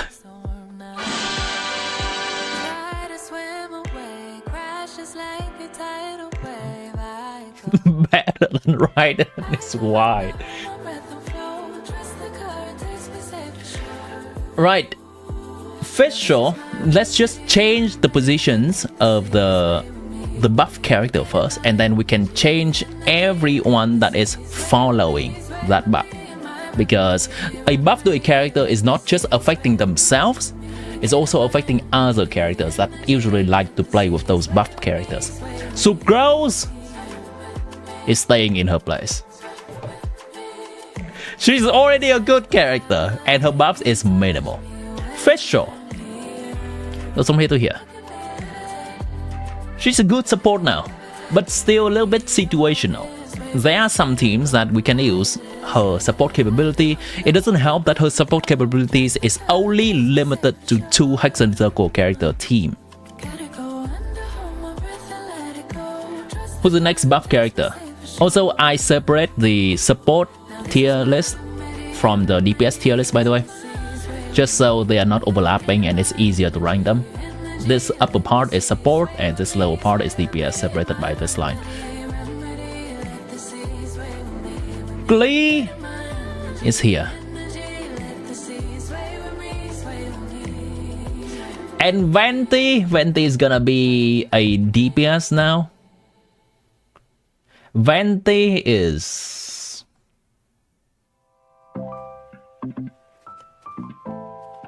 here. You know what? He can stay next to Aoife. You know what? He can be slightly better than Aoife. Oh, hater! Fish will really buff your overload Glorine. You get to replace Mahuika with Durin. Yeah, absolutely. And then Durin's biggest value is being able to free Mahuika from a support position to a DPS position in a different team. Okay, what are the other buff characters? Who are the other characters that got buffed? Razor, done, Fisher, done, Albedo, and Mona. Mona from a decent support to a decently niche support.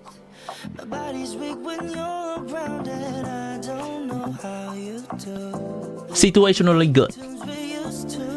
Before, she is just in Skirk team and that's it. One of the top teams that she can be in is just Skirk. Now she can be in a team with Morlani, and now she can be a team with Durin.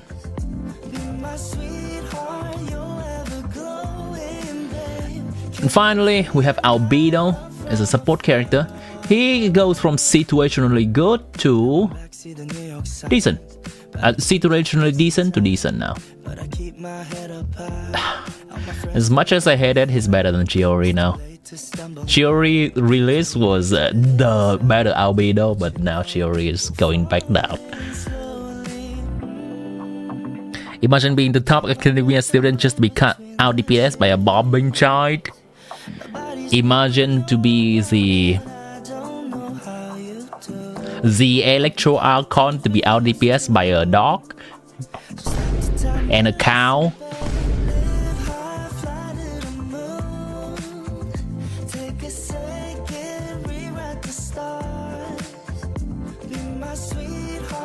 That is all the characters buff. Let's add just a few things, because the character buffs are not just affecting themselves, but are also affecting other characters. The buff to Mona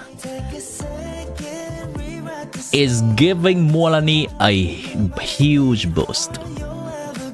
So she is no longer specifically reliant on Ceylon and Mahuika, perhaps Celali anymore. We can now play Mualani, Mona, Sucrose, and either Durin or Mahuika. The trouble of playing Mualani and going through the jankiness of her combat kit is a little bit more worth it now. Now this is assume that you have a decently high constellation Mona. But as her being a standard character and we can also select her constellation, it's likely that we can get it. Chiori! Surely Chiori's gonna get an Inazuma faction buff at some point, right? And she's gonna be here. Copium. She's here in my heart.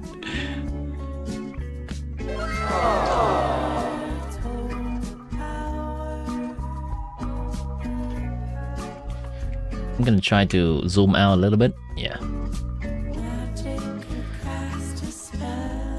Who else is winning? Let's introduce Durin into the mix first. Durin and Yehoda into the mix, and then we can create a case for more characters being changed in the meta. Yehoda is the meta Sayu that can also enable nod-krai resonance. She's gonna be next to Aino.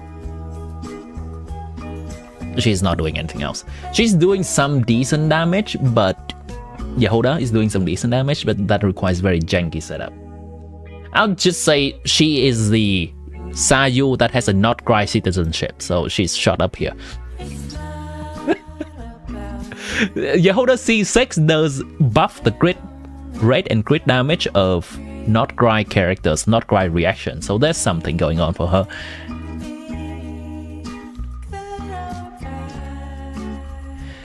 Albedo's elemental skill does not do damage against nod-krai enemies with empty HP bar. Wait, really? It's over even with buff. Empty HP bar. So the specific enemies that has 2 HP bar? I do not know about that interaction. That is a weird interaction then. They would still count as an enemy, right? Isn't Raiden also getting buffed by Durin? We're gonna get there in a moment.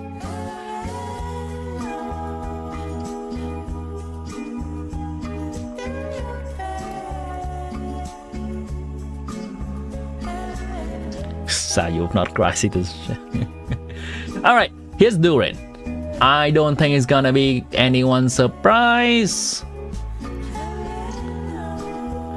Durin is an incredibly versatile character.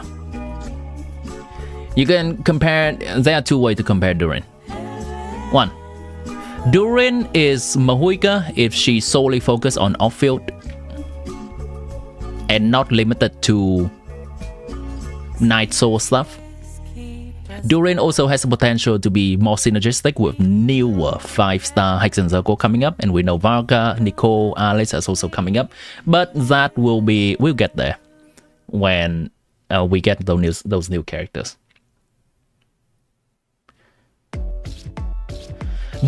Durin is as flexible as Xiangling to be put in so many teams. In Kinich team, in Mualani team, let's say Kinich team, in Mualani team, in Versa team, in Chlorine team, in Jaska team, and so on. Wherever you would use an off-field pyro applicator or damage dealer, you can use Durin. He also provides a little bit of resistance threat for the entire team, except Hydro and Cryo. Because he has a vendetta against Dragon Spine, so no Cryo. And he has a vendetta against, I don't know, Fontaine? So no Hydro. I'm making this shit up. But I'm making this shit up about the law. He does not really like to play with Hydro and Cryo. That's his combat kit.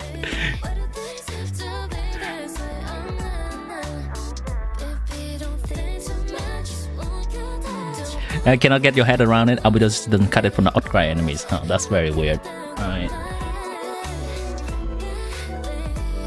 I'd say this is a little bit debatable, but I would say Durin is kind of as versatile as Furina and is as value of a character as Furina. You can make a case for here or here. Escovia, even though she's not versatile, she's just part of the one of the extremely premium team in the game, so she's here. And with the release of Durin, the following things are happening. This is gonna be a little bit jarring at first, but it will make sense when we think about it more. The release of Durin pulls Bennett down.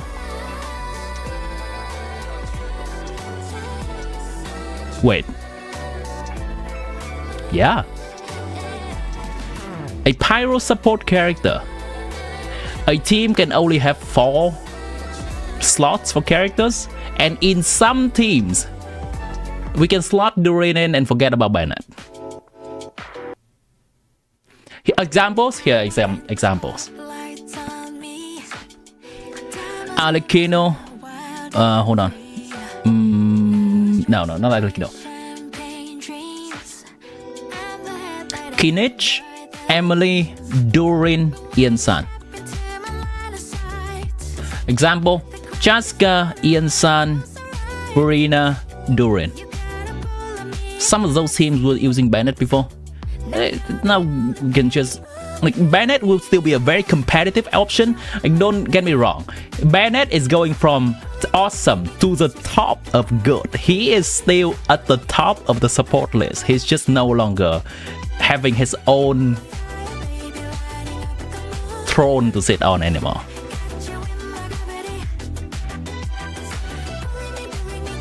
There are a side grade sometimes to Bennett right now. His name is Durin. We can also play Alecino, Durin, Javres, Fischl without Bennett, because Durin and Fischl is 2 Hex and Circle characters that enable some buff, and Javres is necessary for an Overlord team. This is a character that is quite reliant on Bennett before Alecino. There are some cases. Javres is also gonna just jump up a step here thanks to Durin, bringing more viability to Javres Overlord teams. Am I counting more than new teams? Not exactly more than new teams, but how everything, the meta is going to get changed, represented by a tier list next patch, after Durin releases, and after all the Hex and Circle buffs. Escovia is surprisingly versatile. Yeah, actually, that's true too. Escovia is really versatile.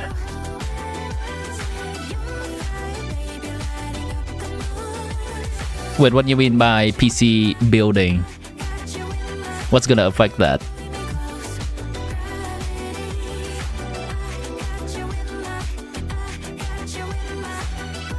Just put Ian San here because more people are getting more constellation of Ian San now, and her C6 is quite good.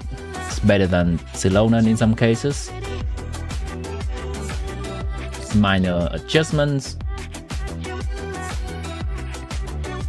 Okay, let's go to the other characters that are also affected by all the buffs.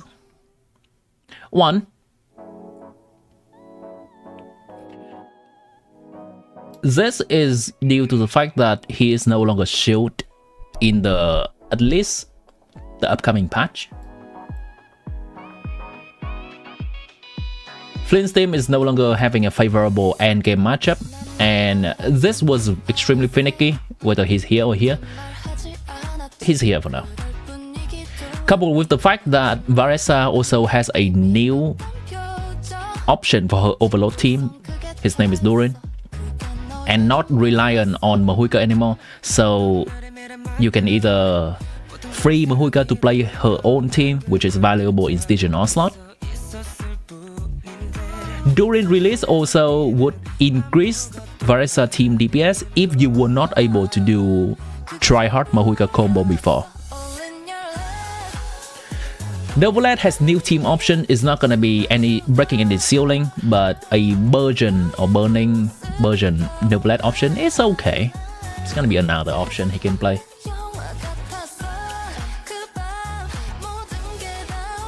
Some other change from Durin.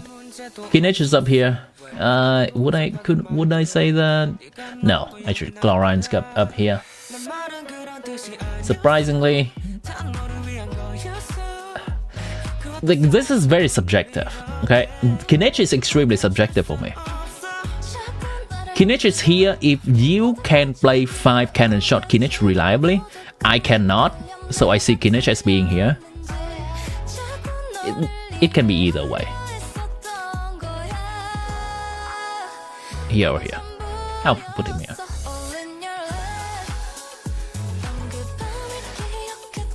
Lini is being here. He is freeing himself from Bandit Circle Impact. Now Lini team is similar to some Alikino team I mentioned earlier. Lini, Durin, Chavez, and Fischl. So now Lini can take more time to dodge. He's not limited by Bandit Circle Impact, and Bandit's short buff up time is a little bit more comfortable to play now.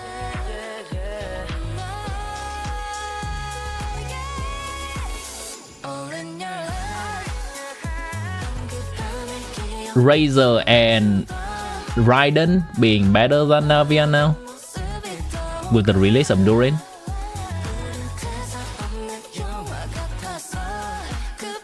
Am I missing anything? No, that seems to be it. That's all the changes that we had to account for. Yeah. Wouldn't Mualani be top 3 DPS after buff? No. Mualani still has an extremely janky gameplay. And a Mualani team that is about 120,000 DPS is assuming C4 Mona.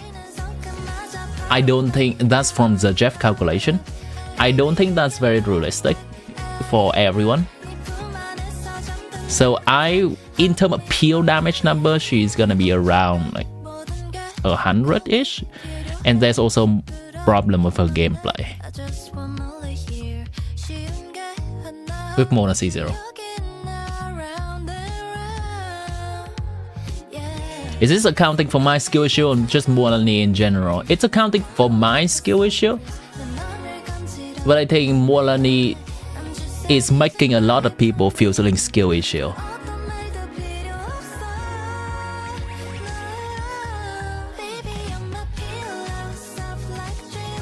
Hi Aoi, yes indeed. That is all the changes. If I am currently missing something, let me know.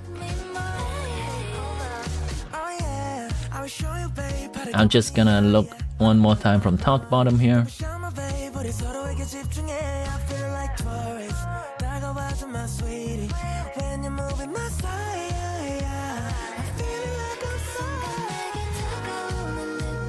Just a quick note, if you have a C1 Klee, by the way, because she's in the selector, C1 Klee is here. This is C0 Klee.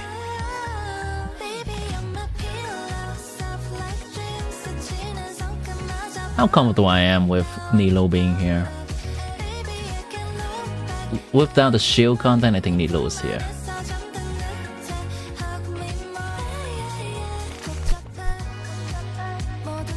Actively avoid using Mualani institution because of skill issue. Yeah, Mualani just have so much gameplay problem that to be able to get all the damage she has on paper out in realistic gameplay requires a crap ton of reset. Have you seen what it said on Discord about the weapon? You're pulling for his weapon now. You're pulling for Durin's weapon? Alright. Here's what I would say.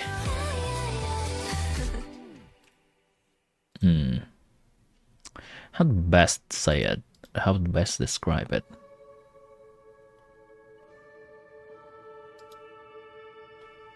Let me bring the weapon up and then we can talk about it. I see the crossroads coming up. I cannot zoom in. How quaint. I cannot zoom in, alright. The pretty picture is not gonna cut it. We're gonna just go back to boring looking text.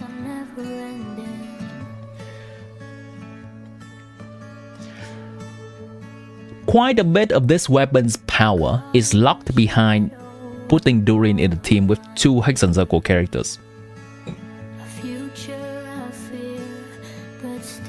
Quite a bit of it. The full value of the weapon is generally a little bit better than Durin C1. But if you don't see yourself using Durin in a team with 2 Hex and Circle characters very often, then his C1 becomes better than his weapon. Now, of course, there is also the question of, do you want the drip of the weapon or not? And take that into the account for consideration. Take into account. If you only care about numbers, I would recommend going with C1 more. His C2 is also really good, so that could also be a consideration for weapon or constellation. What about the other weapon you're tempted to pull it for official?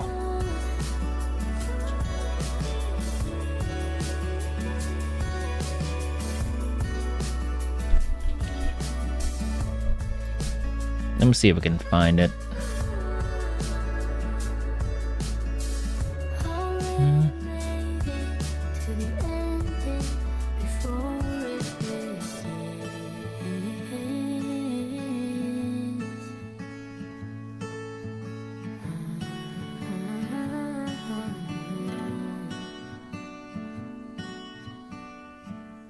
Where is it?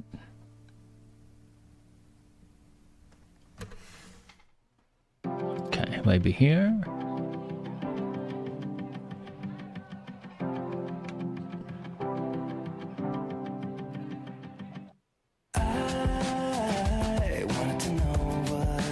This is the calculation from a person named Meltius on Discord. She does a lot of these calculations. Zoom this in.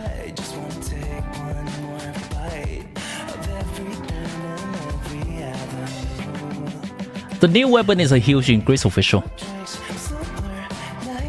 Compared to stringless R5, which is the baseline 100%, this is a 23% increase. Compared to many other 5-star weapons, it's about a 10-ish% increase. Official.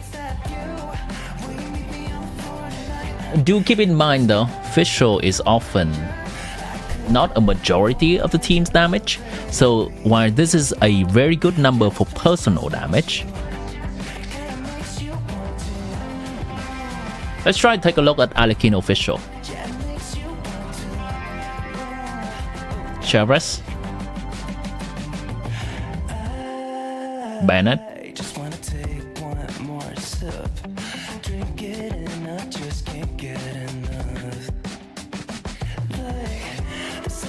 here's the damage distribution.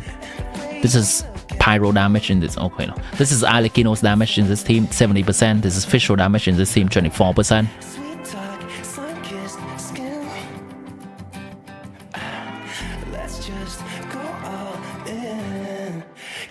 Let's look at a different team. Let's take a look at Chlorine Fisher in an Overlord team.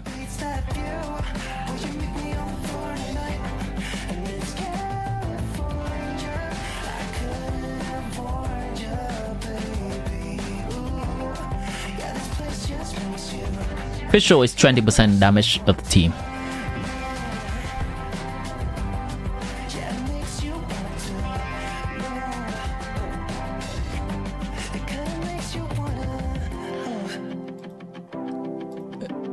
So if we just say Fischl is around a 25% of the team damage, a 23% increase in her damage will translate to 0.23 times 0.25, which is a 5 to 6% of the team damage increase. It's still significant, but it's up to you to decide whether this percentage is worth you pulling a 5-star weapon for.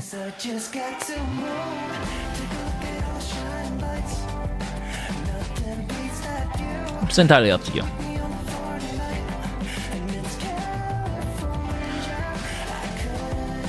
That Durin is a good character. Durin, to explain it very simply, is Mahuika if she focuses on off-field, or to explain it simply, the better jungling that provides some buffing. Now,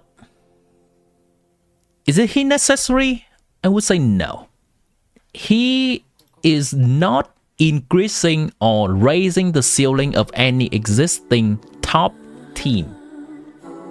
You're gonna realize that none of the characters from Mahuika to Nefer is affected much by Durin. Molani is raised thanks to Mona, not Durin. Chlorine is the only character that's raised to this tier thanks to Durin.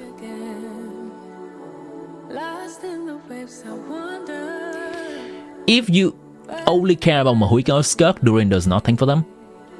If you care about some other characters, they have a side grid. So Varisa, Novelad, Arlecchino, Chlorine, they kind of have a side grid option thanks to Durin. And what Durin does is more raising the floor of some of the older characters to be on par with modern DPSs nowadays. It's up to you whether you like the old characters enough to buff them and to play them more, or you just want to improve what the best stuff in your account. For a player that is just new to the game and trying to build their account, to build their character roster, I would say Durin is an extremely versatile and very valuable character for them, because Durin just fit in a ton of teams. But for a person that already has an established account, then Durin is a character that you will not regret if you pull, but you will also not regret if you skip. It's nice balancing.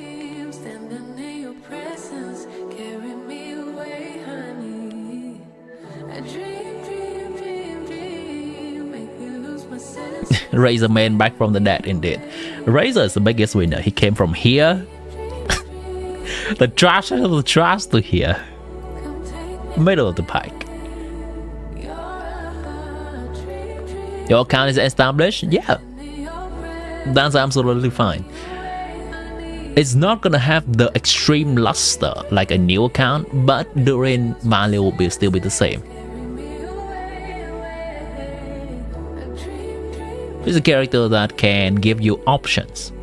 The main value of Durin is usually freeing Mahuika from playing off-field,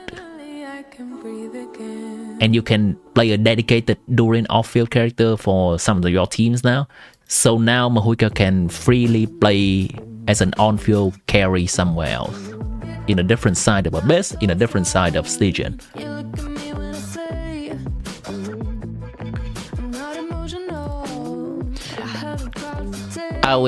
So that was a question. If that was a question, yes, your account is extremely established. You have a lot of characters that you can choose from. Get luster. I don't think that's the right use of the word luster, but alright. Just let you breathe. I won't make a sound. I won't slow you down. Why is Arlecchino below Novelad and Flames? We were on borrowed time. Yes. Just a passing streak. Nothing you will keep. fell in too deep. And as far as at least how I remember, we were leaving in September when red and gold paint. Alright, let me save this real quick. And as far as though maybe I pretend. Power Luna 3. Oh, I wish it never ended. I held on with all my might. Still waiting on. You cannot kill Never boss faster. Then deal with the mechanic. Watching the leaves as they fall once more. If you have Never, then Silence we just play her to kill the boss. She's really good at killing her boss. couldn't find the words to say. They linger in my mind. Oh, I wished you'd stay. The mechanic of the boss is the following. In Abyss and in Stygian, it immediately enters the As far as at least how I annoying phase. In the open world, there's a little bit of time before it enters the annoying phase.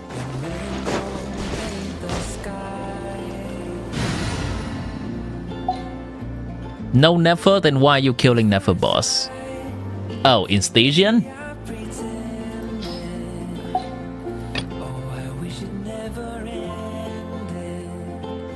Oh, right. The question is probably more gearing towards Stygian because we did try to help dev with Stygian the other day. Yeah, if that's the case, just use the team. It's just a grind. It's just a grind. Use Flint's team on the boss and make sure you do a lot of lunar charge damage to the boss when it's in the particular phase that we have to fill in the circle. Here, let me give you a little bit of a glimpse into what to do.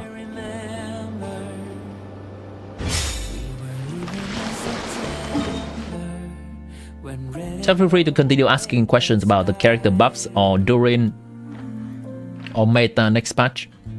Still gonna be on that discussion. Just gonna show a little bit of how to kill the Pegasus real quick. You got all 3 stars, subscribe local legend. Am I proud? I'm proud of you, are we? I'm the proudest prouder of the proud Aoi friend. Check what you did with your Never? Oh no, I'm afraid to check.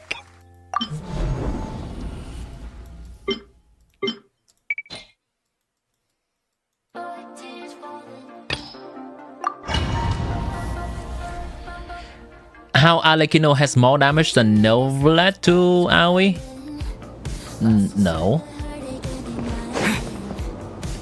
Because she has less.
Now sharing his country song with new.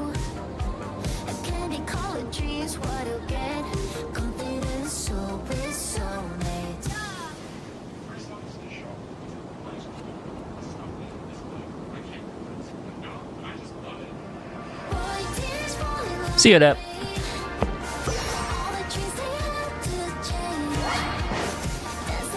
It's a shame that they don't have Lauma in here right now.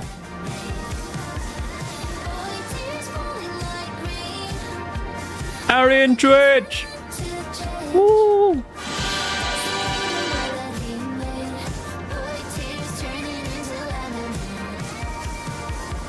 Let me see if we can find someone calculating Novelet Hyper Bloom.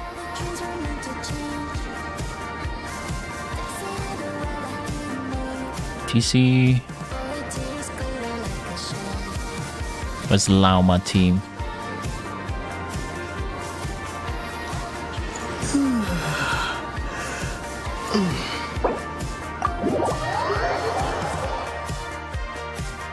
Alright, if Deb is gone, then we don't have to explain about how the Pegasus works anymore.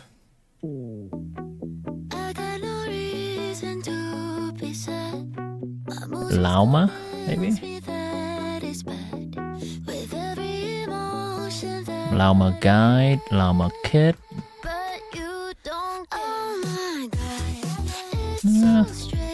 Basically, what I can say is Novelet team does as much damage as Nefer, well, not Nefer, Alikino team, which is around 100,000. As I've just shown. Here it is one more time.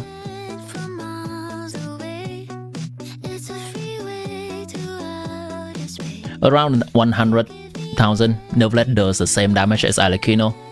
But Novelet doesn't die as easily. Novelet has AoE.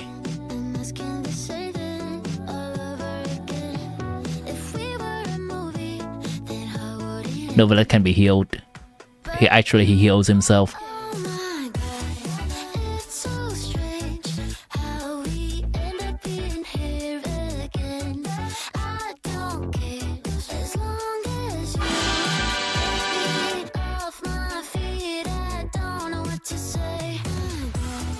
That is the reason.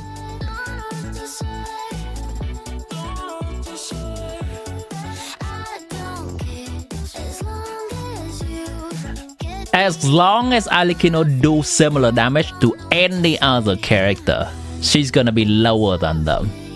Because her best team requires her to dodge. If not dodging, she's either dying or she has to burst so she loses damage. Bursting removes her bond of life. Alikino is doing equal damage to Novelet, Hyperbloom, and Flynn's team. Flynn's team also by default has enough shield. Notice the characters that I put behind Alikino. They also do similar damage to Alikino, but they are more trash to play. Nefer also just dies. Nefer also has the problem of Ino not applying Hydro, missing Hydro, the Verdant deal being janky, and Morlane is even worse when doing similar damage. If I have to really rank this, I would say, if you look at the numbers, from this guy to this guy, from here to here, okay? 1, 2, 3, 4, 5, they're doing that even damage. And the character being higher is easier to play. That's it. That's it. That even.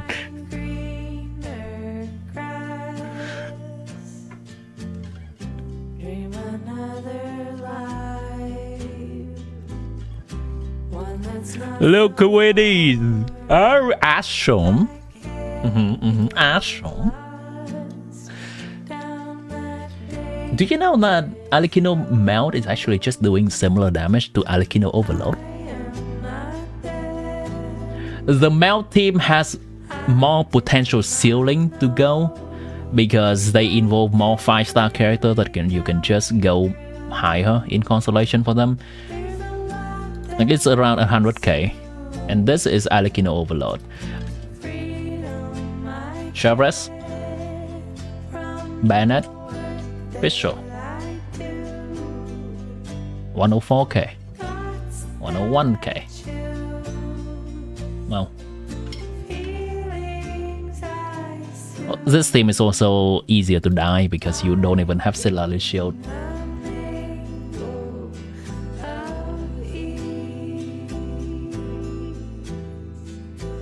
She's also gonna have another side grade team with replacing Bayonet for Durin. It's gonna be a side grade.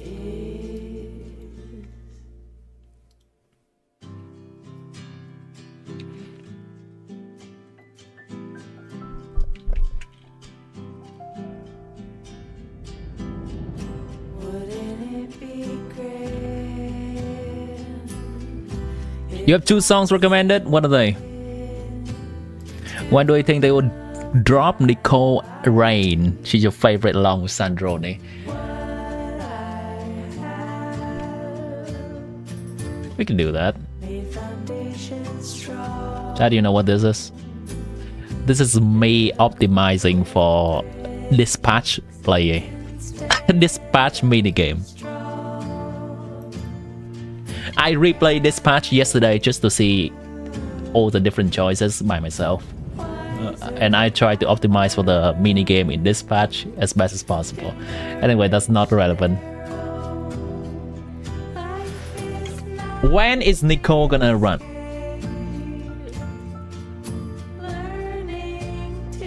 We can do L1, L2. You know what? We're gonna do the 6.0, 6.1 system so people are more familiar with it.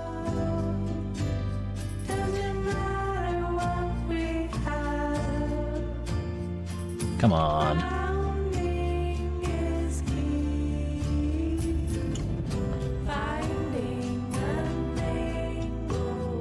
Alright, let's fill them in. Plains and Llama. This is Nefer. This is Durin. This is Bina and Horse. Don't ask. This is Varka. This is Standard. The earliest that Nicole can happen is likely maybe here.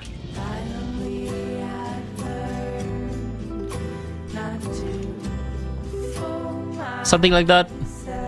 They can also do 2 characters same patch, maybe something like this. And then 1 patch maybe have a different character or no character or just 4-star. We're doing speculation? Yeah, we're doing speculation. Educated guess. It's probably gonna look like that. So either 6.6 or 6.7. They can also just do this.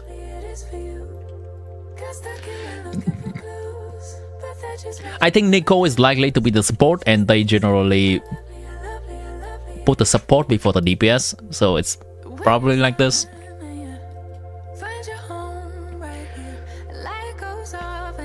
Yeah, Ari is spot on. 6.6. Whee! Is Prospector Shovel better for Flames than Jet Cutter? Jet Cutter is better. What? Jet Wing Spear, right? Jet Wing Spear is better. Imagine Alice working only in Mono Pyro setup. That could be a thing. That could be a thing because Nicole, Alice, and Durin are all Pyro characters that are part of Hexen Circle. Also, Aoi, what did you want me to look at again? Never? We just stay on here for a while. This is a decent build. 1923 substat. It's a decent build. 10. Yeah, this is good. You don't have to level up her normal attack. You can level her burst to say 6. That is okay. 90. Cool. Nice build. What if Alice the support and Nicole the DPS? Cake? I don't have a problem with that. I would like to see more Nicole being on field. Alice design, I'm having a little bit of beef with. Like you see this? What is the thing? What is it? Genshin Impact? Oh, I have not seen this. Alright, hold on. We're gonna watch that in a bit. Just put it past you. You do what you do. Just like the wind. Just let it We can also watch a few long videos pass you. after people have finished questioning regarding the meta stuff. Now, 'cause he left all the baggage behind. Took a chance and just look what you found. Yeah, you know that Where is the trailer? This is the trailer, right? it's no You miss Alice Full Hat? Me too! The moon There's also another thing. will arrive. You mean to defy one of the moon is unlikely to work anymore. This doesn't really show her entire body design. That is why the border is so There we go. important. That He do That as the shelf related to what Where's her hat, Dad? Where's her hat? Also, I just like how Alice looks from the back much more than how she looks from the front. important pieces of The design is just intel with her. The first hold on. The design is like if you just look at her from far away, you can see a blob of red in the middle with a lot of light color. This is just speaking purely from a design, model design standpoint. A blob of red in the middle with a lot of white and a lot of white in here. It looks kind of weird, her profile when looking from far away like this. Compared to her back design, oh, Alice is bringing two this is so much cooler. We can see clearly that this is part of this her hair. It's parting to show a little bit of red in the middle. And the tail of her dresses also have some nice accented cyan color. It's more pleasant. important pieces of intel with her. The first is It's a little bit weird for me. And yeah, the hat, absolutely. Narrow hole, so the late half the nation. Yeah. What is Aoi? Aoi is the name of kitty cat. Yeah, what that name is, Aoi. Hat skeleton could be. I think what is likely gonna happen is that in combat, flame is likely filling the entire hat. I'm okay with that. But the fact that out of combat she just looks weird, it's very weird. Like, especially from this angle. You just see her head and then that. What the heck that is? See her head? Looks like her hair has a bad case of bad hair. And then that.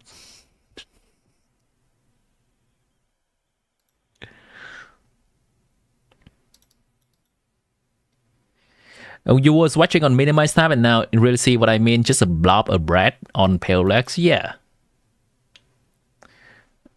It's a little bit weird.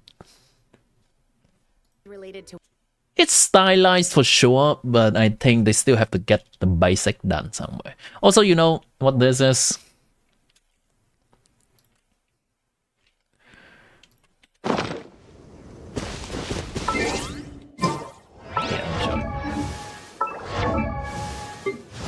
This thing.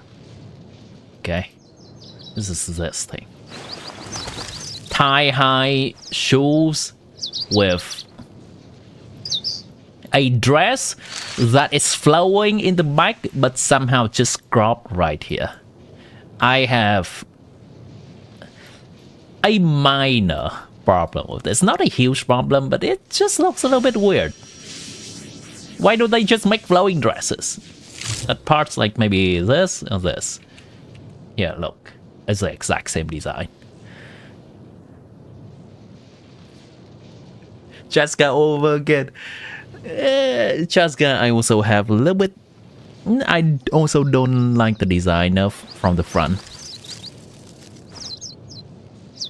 Like, imagine if this is a flowing dress, it fixes both the problem for me. The problem of her legs just not really have any red part, and it doesn't look weird. Tie high, yeah. Cool from the back and meh from the front. Good thing that any Genshin character, we're gonna take a look at them from the back more often in gameplay. That's just how it is. But it still doesn't sit right. So, this whole conversation started from what if Nicole is the DPS and Alice is the support? I'm fine with that. I'd like to see more of Nicole. I'm absolutely fine with that. Yeah, let's take a look at Nicole. Again. The bottom. Use Alice unexpected friend. Oh my god! Is a far away shot of her? What about Alice's second piece of Nicole's intel? pretty. And the fact that they are taking the time to do all of these hair segment for her, I think this is one of the. This is clearly looks like one of the newer designed character. Before, if we look at Yelan without the skin, we clearly see that the hair is just one blob that is whatever. This is also just one blob that is a little bit parted at the edges. Newer design have more detailed hair. There's also Skirk with a little bit more detailed hair. And then there's Nicole with even more detailed hair. I like that. They look also deserve a redesign. Albedo deserve a redesign. I know people who likes Albedo have complained a lot. How his in-game model looks so childish in compared to his art.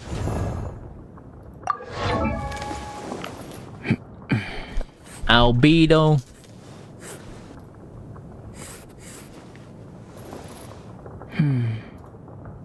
Let me find a good picture. There you go. I am not an artist, so I cannot really tell why it looks so different, but it's clearly very different.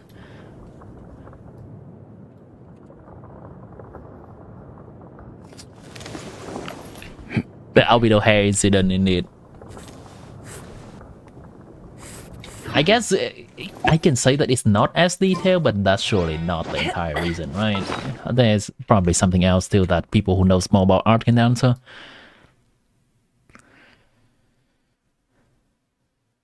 It's alright, any other opinion will be labeled as doom pause. There are people who likes it, for sure. There are people who likes a character design. I am only expressing my opinion of it, which people can disagree with. Well, that. But I guess some could agree with. Unexpected friend. I will also say something that I like Nicole 3D model much more than Genshin Nicole than her 2D art.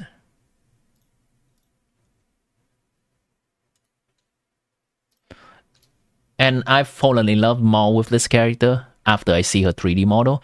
This art makes her face looks a little bit short for some reason and makes her look a little bit childish.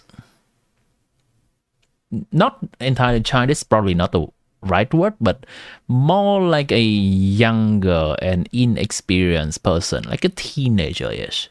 This looks more mature. I'm gonna try to put it side by side. Is that a better angle? Nod-krai. Oh, Nicole. Code name N. Who told? Oh. N. Oh. Nicole. Alright. Yeah, that's probably the best angle we're gonna get. There's like a volume at the back part of Albedo's head. Yeah. Set proportion are off, his hair has less volume. Right, thanks for pointing that out. The Nefer art you did not like. I think Nefer art also has a similar problem. It's for me, I've liked Nefer since the moment we see her in 2D stuff, but there are a lot more people that comes to like Nefer a bit more after her 3D model is revealed. I guess it's a similar case for Nicole. For me, I don't know if you feel similar about Nicole 2D art and her 3D model or not. Let's see, Nefer Wiki. Card? Which in-game Nefer? I cannot really find the card. Ah, here.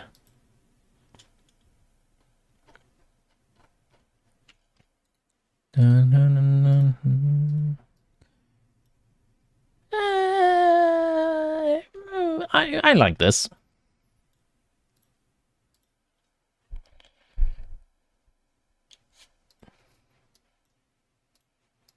Well, that has to do with the arrival of an unexpected friend.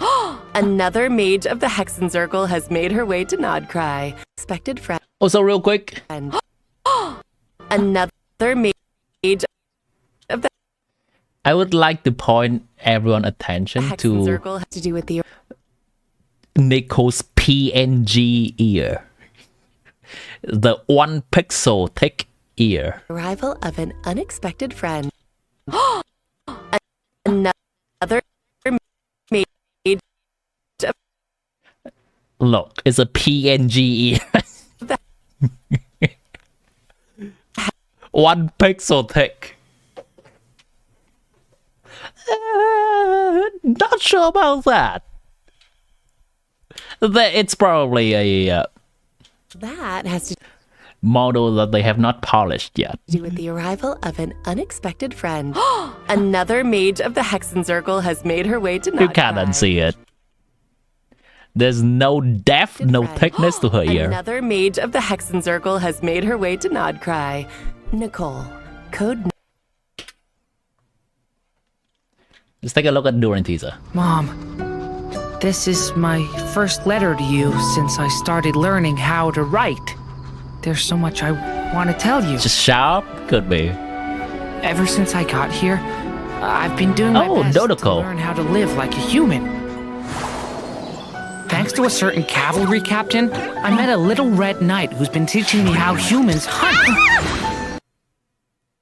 That's not how you write a letter. Thanks to a certain cavalry captain, I met a certain red knight.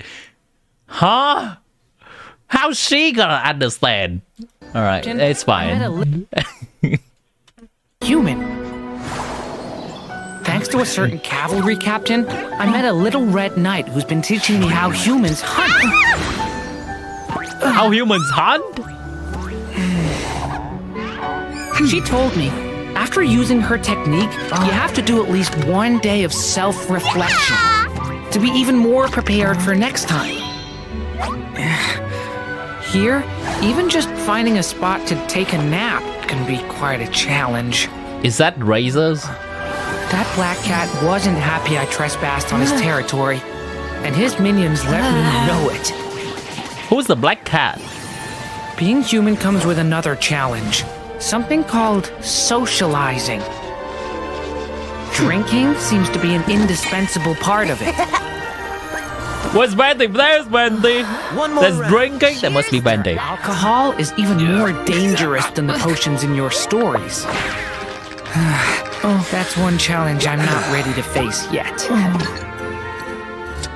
You look just turned into a juice. All in all, though, I feel so TCG lucky Cafe to Cat? be here. I see. So it's not really any character. I've made tons of new friends, and there are so many places left to explore. I'll have even more to write about. If only... If only this Just letter still here? could truly reach you. All done with your homework? Is that Letter Alice? to your Oh, mom. that's Lisa. How thoughtful. Ready to Lisa send it teaching out? Durin is Not something I'd expect. In Mondstadt, we believe our loved ones are never lost to us. They're still out there, just beyond the stars. All you have to do is make a heartfelt wish, and your letter can make it. But It only works if you believe. maybe a wish is its own kind of magic.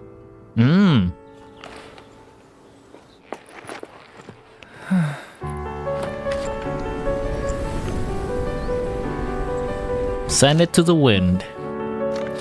Lisa cameo is not something I expected to see in a Durin trailer.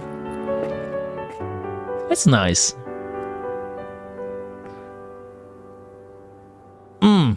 Yeah, it would have been a nice touch. Oh, there we go. Go just text the letter using magic. Yeah. Likely. I thought they didn't do that. I thought Aoi just makes it up, but they do it. Wait, you did not see this? Damn. Okay. Good prediction.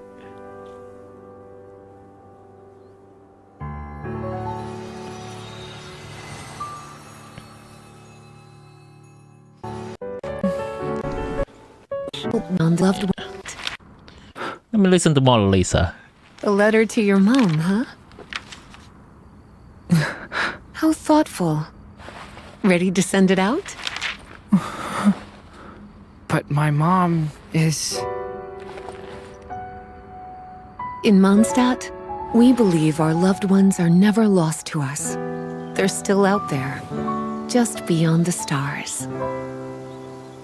All you have to do is make a heartfelt wish, and your letter can make it. But It only works if you believe.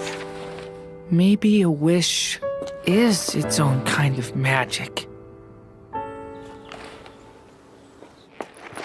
It's cute. Lisa the Big 25 indeed.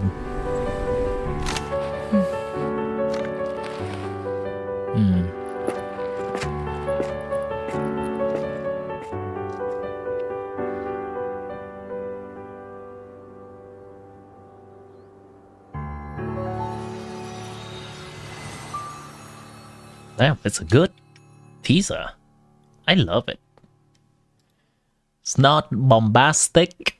It's not overly flashy. It's just a nice moment. I honestly would like to see more nice moments like this. Kind of just a slice of life daily moment from many of the Genshin characters. Lisa out here adopting lost children. Fish plastic. The first character trailer that he cried to made me missing my dad and empathize with Durin all the more. Happy second chance, 5 years in the making. Being human has another challenge, something called socializing.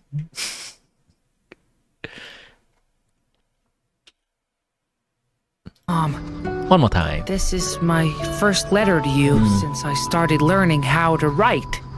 There's so much I want to tell you. Ever since I got here, Such a I've been baby. doing my best to learn how to live like a Can you human. imagine Durin and Razor in a class together? Thanks to a certain Yeah. cavalry captain, I met a little red knight. who's been Albedo is teaching me like, how yeah, humans not my problem.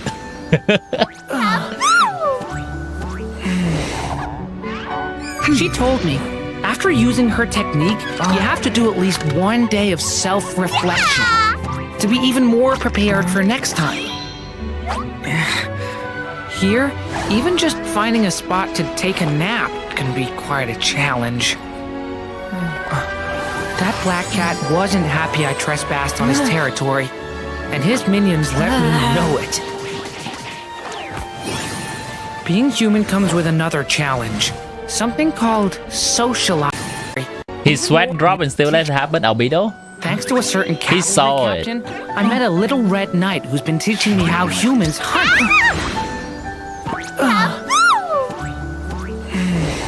I mean, he sweat Captain, right I at the met a little moment that red the bomb knight is who's been thrown. teaching me how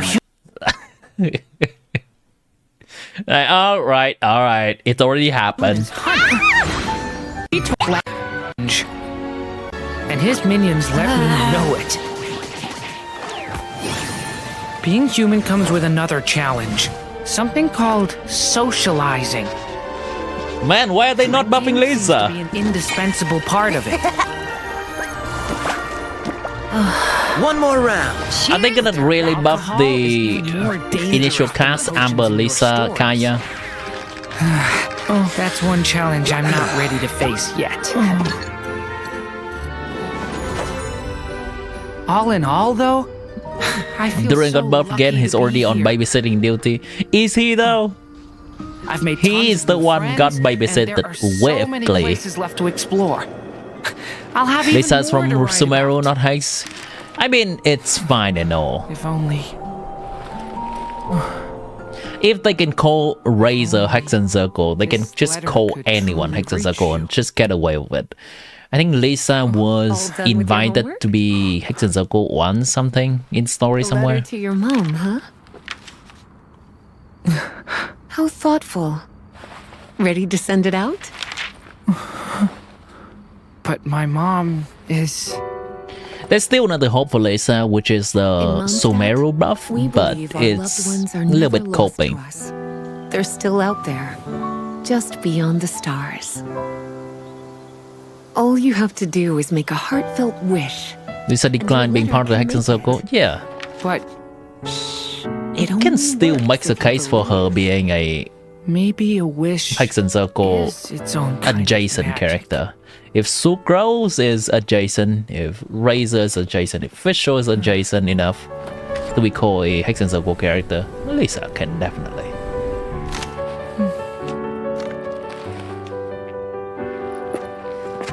She doesn't want buff, she just want to take a nap. Yeah, get me out of your team, Traveler. Let me stay in the library doing whatever I care about, whatever I want. I don't want to go adventure with you, Traveler. Nah. In Mondstadt, If you want to visit me, come visit.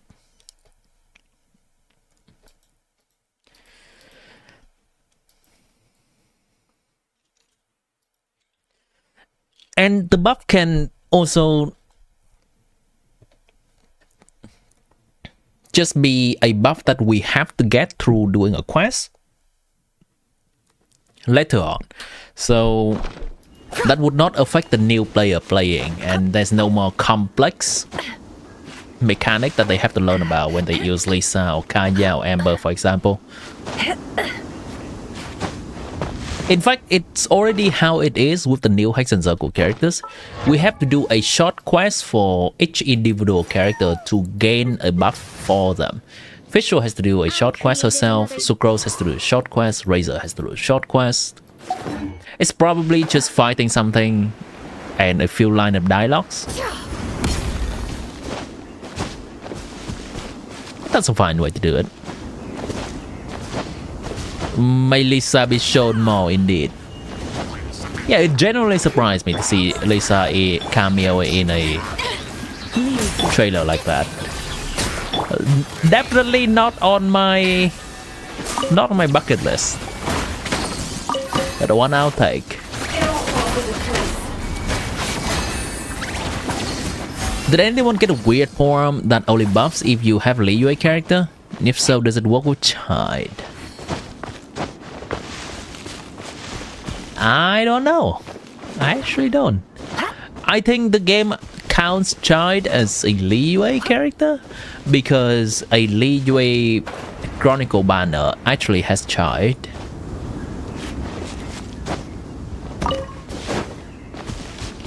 Let me see. It's called Lithic Spear. Chide. Wonder if that works. No. Hold on. Is it Tataglia? Yeah. Child would count as an Liyue herbalist in the official site, maybe because Snatchnia. Pretty sure I spelled this. However, according to vision icons from Snatchnia, according to your official website, is listed as a Liyue character. Have anyone tested this?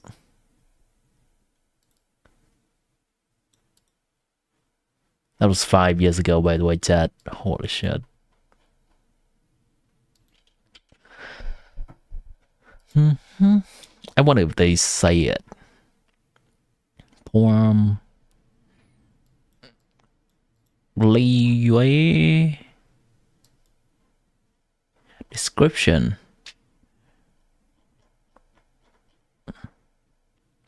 No, they don't say it.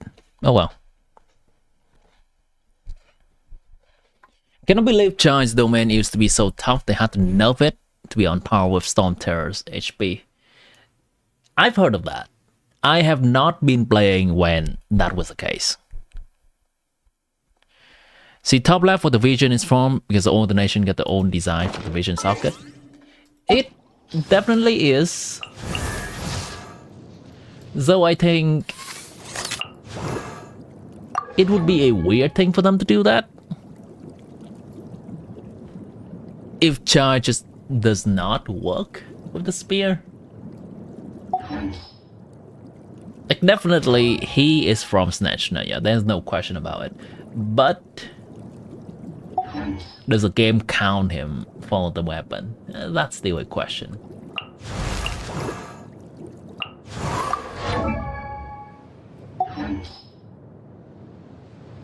It really was not as tough as people say.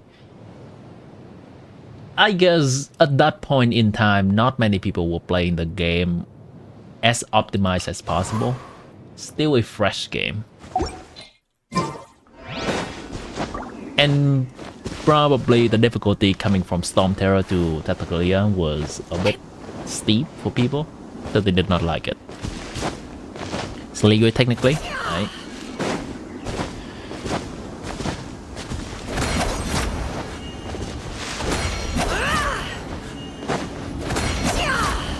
Whale attack is to be one hit KO. I think that's something that people were proud of, using Zhongli to not get one shot by it, right? There was some weird stuff back then.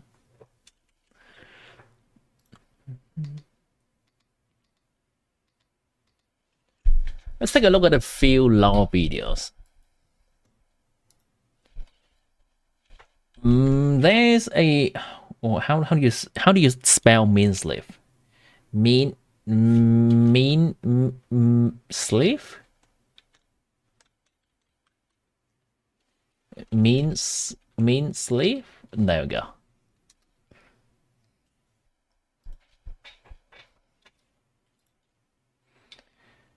Lore explain. Lore analysis for the live stream. There's also a chart, the third descender theory. I've seen this popping up from the beginning of the patch, but I have not seen it. I have not watched the video. Paimon Moon Goddess, sure we can watch that. Actually evil. X2, 3, and 4. Alright, let's watch a few of them. Mean sleep. To be Hero OST, you see that recommended video, you must find it. Oh, is it?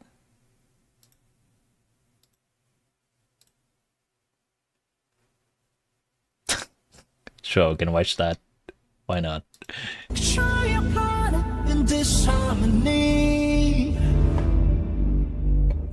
Jump into the night, cause I can smell the trouble.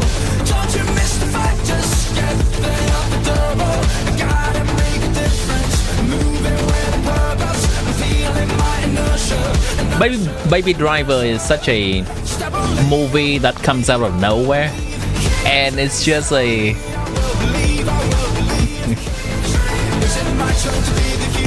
just a gem.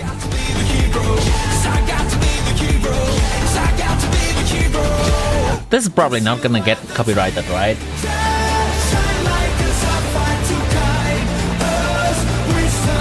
Your Yao kicks the bucket when everyone sneers. Anyone. You treat her better than.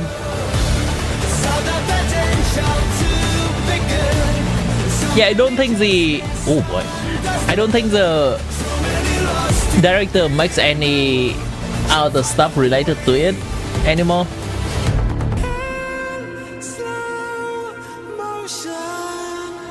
What do you come to?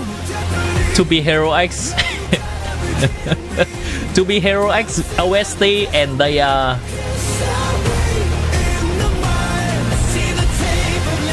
adding scenes that they are thinking and how they feel to it. But you knew I was something else. Turn around and the kid are gone. Give it a jeopardy.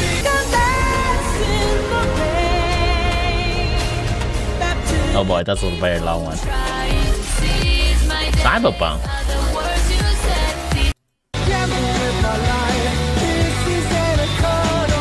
Some of these songs I recognize a little bit less. Why?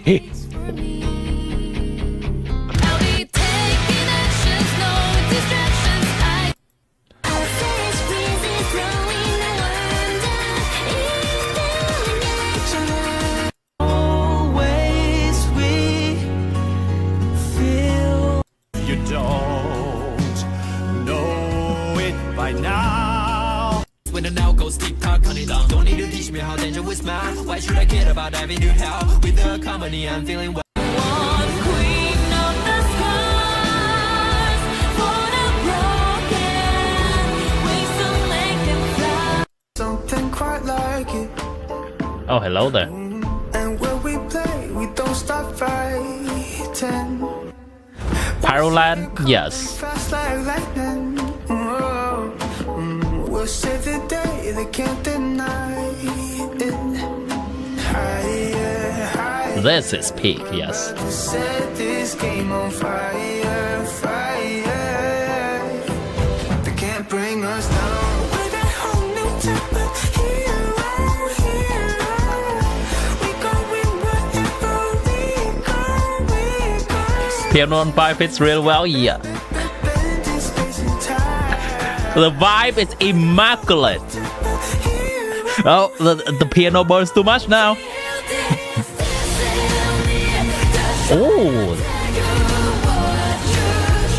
Spider-Verse mansion.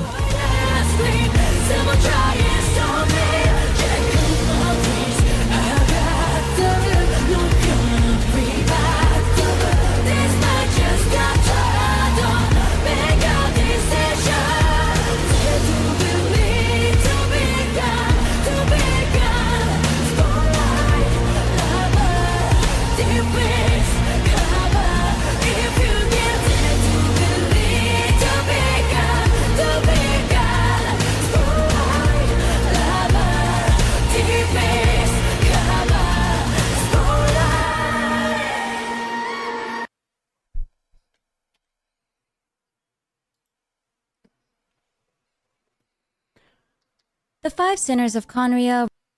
Okay, lost that. I'm not expecting anything crazy. I really thought this patch was going to be a filler. Like a cute nod-krai Christmas update, maybe some snowball event, and that's it. And then Hoyoverse does the unexpected and reveals 2 new acts to the nod-krai Archon quest and shows us full models for Alice and Nicole. I don't think I've ever been this shocked by a Genshin livestream before. And honestly, I'm not underestimating Hoyo ever again. It really have you watched The feels like Matrix? era of filler I have patches watched is it over, from a with nod-krai at least. really young Alice was age. first introduced all the way back in version 1.0. I just have an impression of it being a weird movie, but I don't remember exactly the details of it. I watched the first installment of Matrix, the very first one. Model, and it's absolutely gorgeous. Until now, she's only ever appeared as a disembodied voice or a dodoko, so imagine how hard this reveal hit. According to the livestream, Alice as a disembodied voice or a dodoko.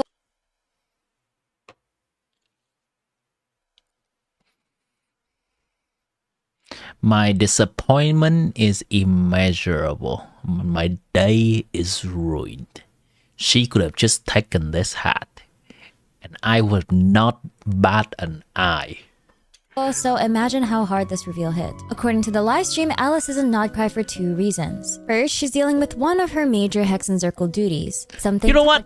Actually, if Alice is wearing that hat, I actually have less of a problem with her outfit, because this is the white color section, there's a red blob, there's a white blob, and if it's topped up with something red over here, I actually think it would balance out rather than just whatever this is. 2 reasons. First, she's dealing with one of her major Hexenzirkel duties, something tied to the stability of the Let world's Dodo go order. have a hat. Second, she's here because an unexpected friend suddenly showed up. Alice is responsible for maintaining the stability of the world's border, and since nod-krai sits right at the edge of Teyvat, it's the place feeling the disturbance the most. It's tied directly into something we've actually heard about before, Moon Prayer Night. Back in Luna 1, Act 1, Cancelled by Traveler asked if who? they could use the Who's Eternal gonna Moon's marrow cancel to me? see the past. Mama told us that the moon marrow can only be accessed once a year, during Moon Prayer Night. The date changes every year, and the ritual happens on the night when the moon is physically closest to Teyvat. That's also the moment when nod-krai's kuvaki is at its strongest. In real life, we have something called a supermoon, a full moon that happens when the moon is at its closest point to Earth in its orbit. Screenshot? The technical term is Sure. perigee syzygy, which just means the Earth, moon, and sun line up. People often associate supermoons with things like earthquakes, volcanic activity, or even bad omens. There's no real scientific proof of that in real life, but in Genshin things might be very different. The story continues as the region prepares for its own version of a supermoon event, Moon Prayer Night. It's the grand festival held on the night when the moon is closest to Teyvat, and this year it's extra significant because One, I don't think this website works extremely great on a phone. The UI is a little bit cooked there. And 2, what are you trying to do there? I cannot really tell what you're trying to do here. Are you just trying to put your artifacts in and see a damage number coming out? If that's the case, I mean, I guess a 500,000 damage is reasonable. But then again, I cannot see anything else to really tell if you have put in stuff correctly or not. Like, just from looking at the damage number, I think that's okay. First bite damage. Oh, okay. Yeah. I actually don't know if this is the reasonable number. I have not looked at enough Molani stuff to know if it's good or not. I think I'm just looking at the first bite, the normal bite, and that seems to be within reasons. So it's likely that her constellation C1 does increase it by this much. It's all calculated, and this is from Constellation 1. Automatically. because it also marks Columbina's final night before she travels Moon back to the big, moon The huge. nod-krai crew Oh, wait. I think the moon has not become big in any of the Archon quests yet. I think it's gonna become big at the later one, right? No reason they're just putting the visual of the moon being so huge next to so many characters in the teaser. is rallying around her, planning a farewell celebration so she can leave with happy memories before she returns home. However, we're told by Alice that Columbina's intended method of returning to the moon is unlikely to work anymore. We mentioned syzygy earlier, and now Genshin is using the term again, this time in the nod-krai Archon quest. The first place we ever saw it was in the Spiral Abyss, the moment of syzygy, the time for the monthly Abyss reset on the 16th of every month. In nod-krai, we hear about something called the trilunar syzygy, which likely means the moment when all 3 of Teyvat's moons align perfectly. And because of this phenomenon, the border of Teyvat has become unstable. That's why Alice shows up in person. Now, when she says border, that could mean 2 different things. The border between Teyvat and the Abyss. Nod-krai sits on the literal edge of the world, and it's where we see the strongest abyssal activity. In the hymns of the far north, the third descendant edge of the Satellinen world? open the gates of Where Pahela, is the which might edge be of the same world? border Alice is talking about. She even says Teyvat's border normally blocks out large amounts of abyssal power, so the fact it's weakening is a huge problem. The border could also be the false sky, Teyvat's firmament, the protective shield that keeps Teyvat away from outer space. If all 3 moons line up, or if one moon comes dangerously close, the firmament might thin or distort. Maybe when the moons align, a gateway opens. A weakened border could allow an opening for Columbina to return home, a tear in the firmament for aliens to come into Teyvat easily, or abyssal power leaking into Teyvat. But here's the thing, 2 of the 3 Trilunar moons syzygy. shattered. The frost moon is sealed beyond the firmament, and Columbina herself is rejected by the world. Things in Tevat aren't the same as they once were, which means the conditions Columbina would need for a safe return simply doesn't exist anymore. The path she's supposed to take can't function under the world's current state. It was bound to fail from the start. nod-krai has a moon prayer night every year, but something is different about this specific one. So I don't think she's going back to the moon, but rather she's going to be confronted with the truth about who she really is. This mirrors a pattern. Oh, where's this animation coming from? Scaramouche learning about his true past, us realizing Farina isn't the real Hydra Archon, Durin being rewritten back into the world by unconventional means. Columbina is next. Luna 3 is setting her up for the moment she learns why the world rejects her, what happened to the real Frost Moon, and whether she is truly its goddess. I know this is part of the... This one I know from that one music video, but this one I have not seen before. About who she The recent really animation, is. huh? This mirrors a pattern Hoyoverse keeps using. You did not notice how well endowed Alice was? That's all you see. That's all you see. Hold on, let me check something real quick.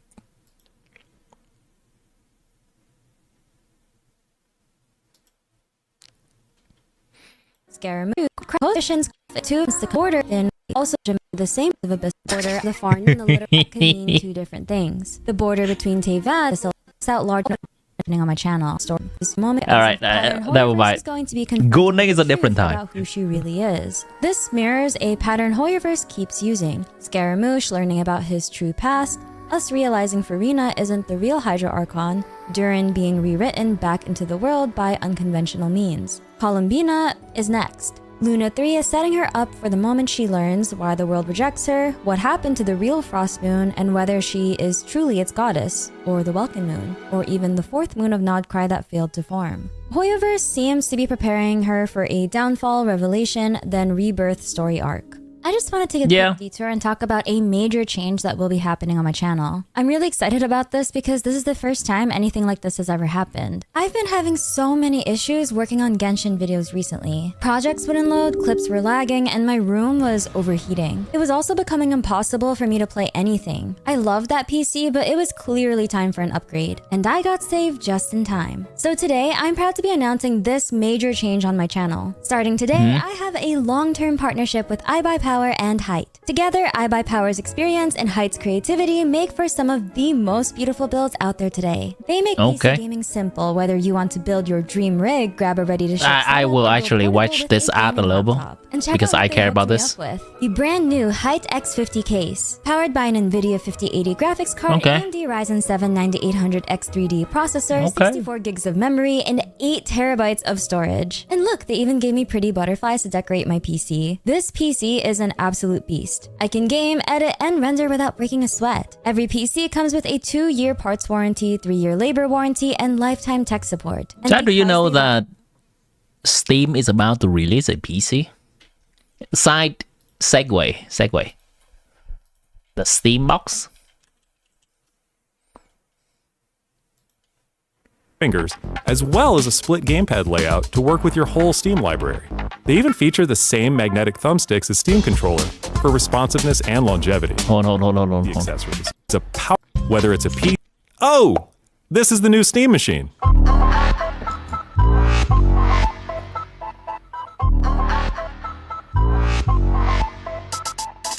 Steam Machine is a powerful gaming PC in a small but mighty package, designed for your games on the big screen. It's quiet too, which is crazy since it's 6 times more powerful than a Steam Deck, powered by a discrete, semi-custom AMD GPU, enabling 4K gaming at 60 frames per second with FSR.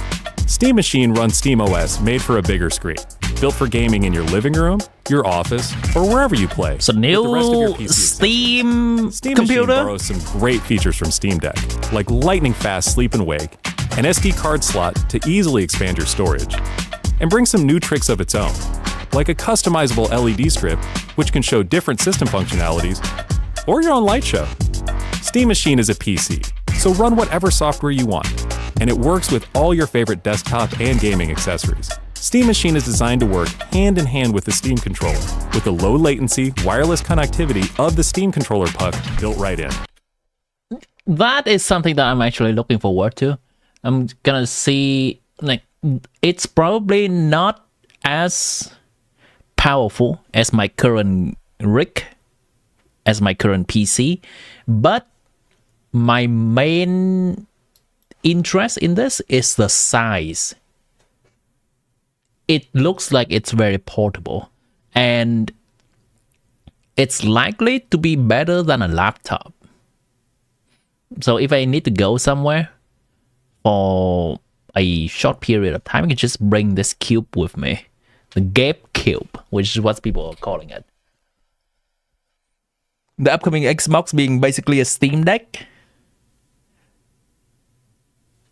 Hold on, a Steam Deck is the handheld thing, right? Steam Deck. This is a video about the future of Steam hardware. Today, we're announcing 3 new members of the Steam. I think they are making this to be as more powerful than the Steam Deck. And I've watched a few videos about this too. I'm without diving too much into it because I don't have the technical knowledge to really dive deep into this, and probably people are not that interested. I think they are looking to make this into a kind of a pre-made PC. It's gonna be a bit more expensive than a PS5 because it not only plays game, but it also functions fully as a PC, as they mentioned here. Steam Machine borrows some to easily strip with C, so run whatever software you want, and it works with all your favorite desktop and gaming accessories. Probably somewhere around between 700 and 800. We don't have a specific number yet. I'll see. I may get one of these just to be a backup kind of workstation, and I can just bring that with me when I need to travel for an extended period of time. And I am blessed enough to have a job that is flexible in terms of where I can be. I just need to have a computer with me. Now, PlayStation is looking cooked. Yeah, PlayStation, I have never owned a PlayStation before. I've heard people say that it's generally somewhere between, the PS5 is somewhere between 400 and 500. But then after we get it, we also have to pay for some kind of subscription to play games. And the PlayStation can only play games, not functioning as a PC to be able to do some other work. Why do I think there's no price tag yet? It's a newly released product. This video is literally 2 weeks ago.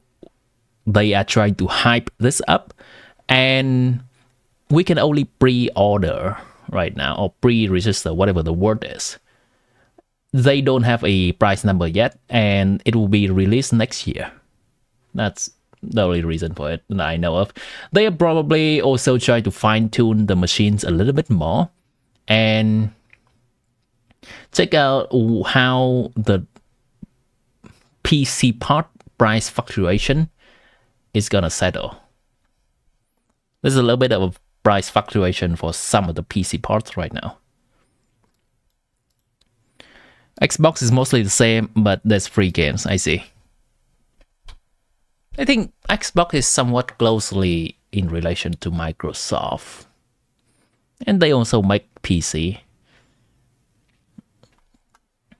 So that's going to be a little bit of competition right over there. And it works with all your favorite desktop and gaming accessories. Steam Machine is designed to work Steam, and it's great for streaming your games to your phone, tablet, laptop, Steam Deck, or Steam Frame. Oh, yep, this is Steam Frame. They're also making some VR stuff, I guess. Steam Frame is Valve's next-generation VR hardware. Stream all your Steam games, VR and non-VR alike, in this comfortable, lightweight, wireless VR headset.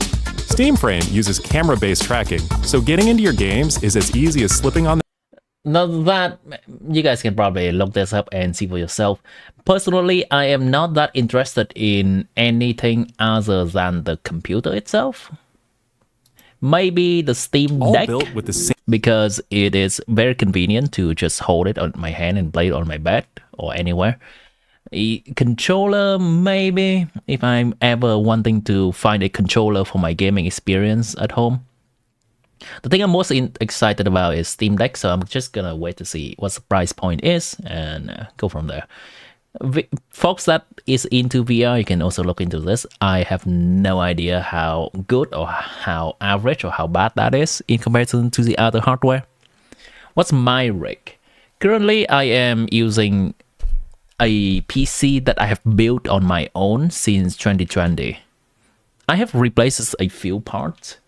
For the most of it, I think I have a 4070 card, graphics card. Hold on. I know that I have kept those information somewhere.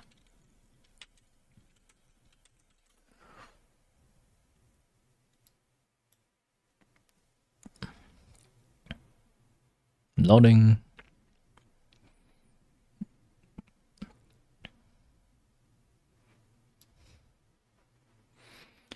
AMD Ryzen 9 3900.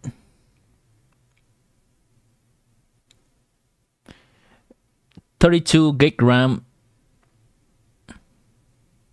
Some other stuff which does not matter. The video cards I have replaced since then, so it's now 4070. And that's basically it. Yeah, that's basically the most important stuff right there. The motherboard is a little bit dated, and I might be looking to replace the motherboard soon, so I have more modern plugs that I can plug into the motherboard.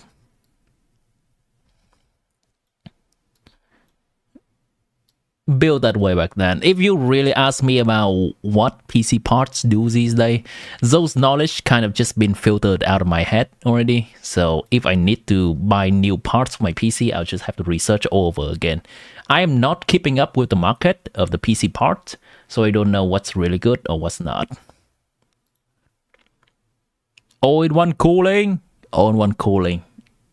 I have since bought a liquid cooler thing for my CPU, which is functioning well, I think.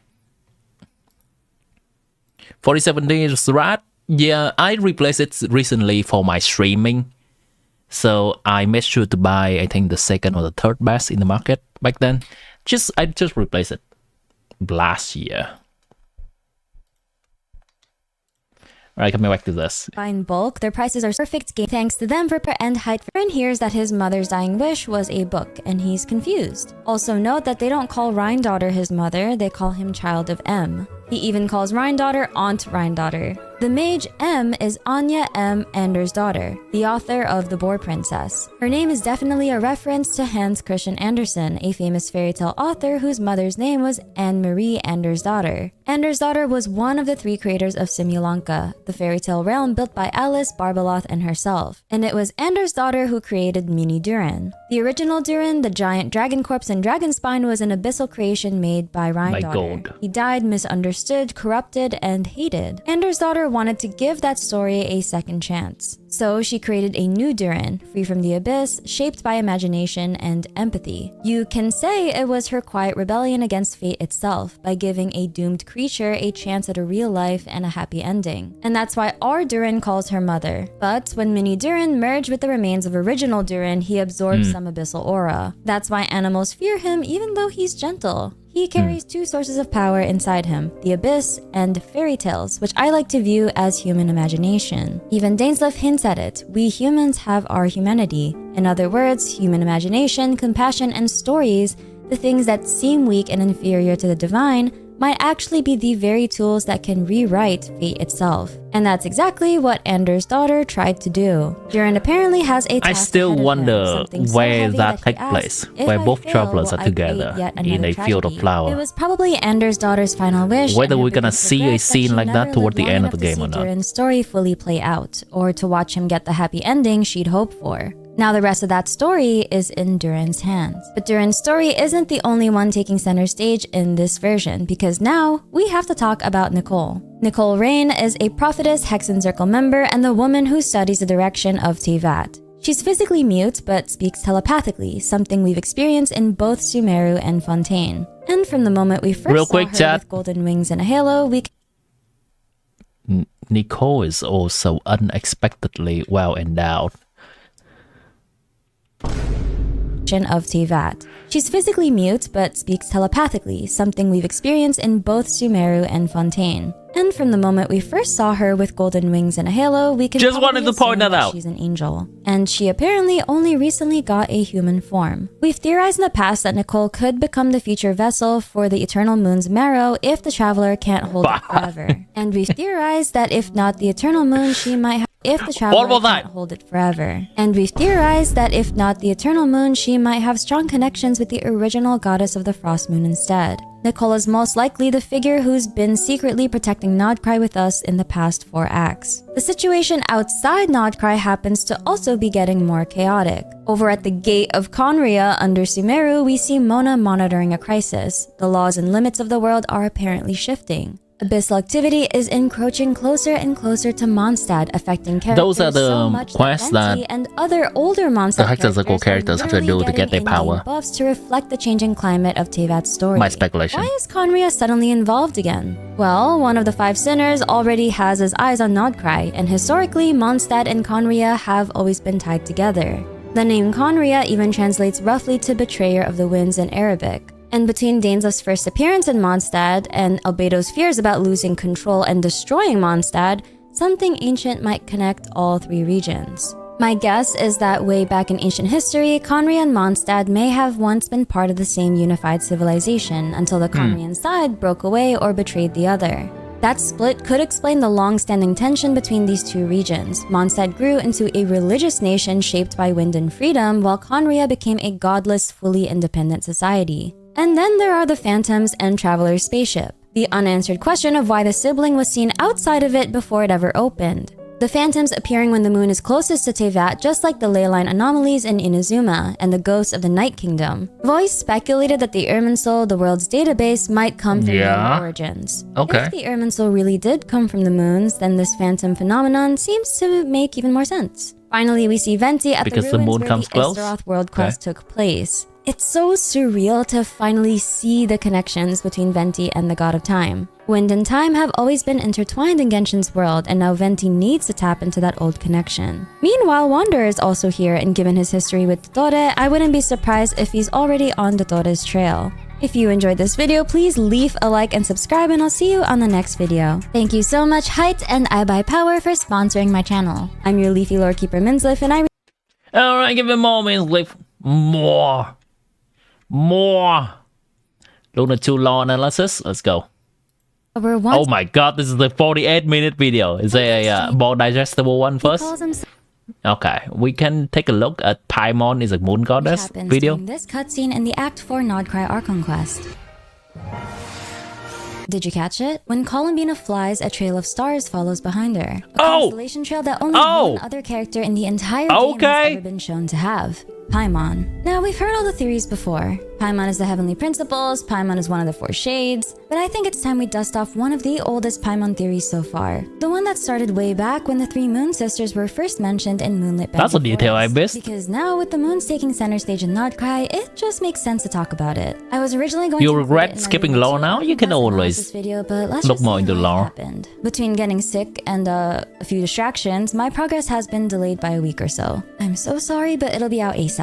In the meantime, I wanted to give you this. My take on the question that's been haunting Genshin lore for years. Is Paimon one of the moon goddesses? And if Who's so, Paimon? which one? A goddess we've already heard of, or one we haven't met yet? To intrigue you a bit, we need to talk about a tiny but incredibly important piece of lore. Something that's been driving lore enthusiasts insane for a while now. It comes from the Book of Esoteric Revelations World Quest, where you meet a Melusine named Canotilla. At its core, the Book of Esoteric Revelations quest is a metaphor for forbidden knowledge and the corruption that follows its pursuit. It's a really good and short world quest series that I think you should play, even if it's just for the very beginning. Because right at the start, Kanatilla says something very strange about the Traveler and Paimon. What I see, if I really must say, then I see a monster that looks like it could swallow the whole world in a single bite. But to my eyes, Paimon is just like a little rainbow balloon floating in the air, and her string seems to extend upward to somewhere above the sky itself. The term rainbow balloon is already pretty interesting on its own, especially when you think about the iridescent moon. Iridescent describes something that's color shifting or rainbow-like. In fact, in a few of Genshin's other language versions, the iridescent moon is translated more directly as the rainbow moon. And when you think about it, a moon does look a lot like a balloon hanging in the sky. But here's the strange part. It says her string seems to extend upward to somewhere above the sky itself. That's unusual. Normally, a balloon string hangs down toward the ground, but in this case, the string extends upward, as if the balloon is tied to something beyond Teyvat's false sky. To Celestia, perhaps? So, could this imply that Paimon is connected to the iridescent moon? Maybe even a fragment of it, or a familiar of the goddess that used to rule over that moon? Maybe. But this is just one clue, and I think there's more pieces of evidence to look into before jumping to conclusions. But first, a word from today's sponsor. Today's video is sponsored by Legends only right now. That I'm interested less about. Sponsor the aspects of living one whole. In Celtic and Norse art, it represents earth, sea, and sky, or the cycle of life, death, and rebirth. In Christianity, it became a symbol of the Holy Trinity. But in Genshin's cosmology, the triquetra might represent the three moons, the eternal, iridescent, and frost moons. So inverting that symbol, like on Paimon's clothes, is kind of like inverting or reversing what that symbol represents. What that means. The triquetra usually represents balance, cycles, or upward flow. But when turned upside down, it suggests the opposite, a cycle disrupted. Chaos. What was meant to ascend. Genshin surprisingly has a lot of the some symbolism esoteric stuff. Beliefs, inversion often represents transgression or corruption. And they often get that the symbolism stuff quite right too, digging in a lot of the So if the real world upright lore. triquetra maybe represents the harmony of Teyvat's structure or the three moons, then the inverted triquetra could symbolize that system in chaos and ruin. If Paimon wears an inverted triquetra, maybe she's the result of what happens when that lunar order is destroyed. An inverted moon. In that sense, then we could theorize that Paimon is the goddess of the fourth moon that failed to rise and instead became the land of nod-krai. Or perhaps she's the Welkin moon, the moon in Teyvat's false sky. The word Welkin means the vault of the sky or firmament. In early cosmology, the firmament was believed to be a celestial barrier, a dome that separated the heavenly waters above from the world below. In Genshin, that concept appears as the false sky, a barrier that encloses Teyvat and cuts it off from the true outer space beyond. What we see above us isn't the real sky at all, but a projection which includes a fake moon, the Welkin moon. One of the main reasons the Paimon is a moon goddess First main sleep video she is not simping for Deez sleep. They I few of them, but she opens find a way to sneak it in somewhere. For which moon goddess Paimon could be. She might be the Welkin moon, the fourth moon of nod-krai that failed to rise, or she could be connected to the iridescent moon. But there's another theory I've been thinking about for a long time. It's a crack theory, something I quickly thought about when reading the records of Joyun a couple years ago. But I feel like we have more evidence towards this theory now in nod-krai. However, take it with a huge grain of salt. Paimon actually shares a lot in common with a Seelie. Seelies are often found near puzzles or mysterious ruins, guiding players toward hidden treasure. Similarly, Paimon is our dutiful guide. She even floats like a Seelie and has a cape like one. But Seelies usually have horns, while Paimon has a crown. Hymns of the Far North and the finale of the Deep Gallery's artifact set tell the story of Hyperborea, an ancient civilization near Snezhnaya. It was once home to the Frostmoon Scions before they abandoned it and moved to Nod-krai. But Hyperborea is also where one of the oldest tragedies in And the face guy finally dies, will have a Bronya of the angel race. You see where I'm going with this? Surely. Seelies are the devolved form of angels. They were created by the heavenly principles to act as divine envoys, guides who would lead humanity. During that time, when the heavenly principles ruled over Teyvat completely, an angel named Goitar lived deep underground beneath Hyperborea. She and her fellow angels wore elemental crowns, symbols of their divine power, but also shackles that bound them to Celestia's will. Koitar was said to be the first and fairest daughter of the heavenly principles. But one day, she met an outlander named Suter Voinen. The two fell in love against Celestia's laws. They rebelled against the heavenly principles and were punished for it. A celestial nail was cast down to destroy Hyperborea. Koitar was stripped of her name and her form, and the rest of the angels were cursed. If they ever fell in love with a mortal, they would lose both body and mind, becoming Seelies,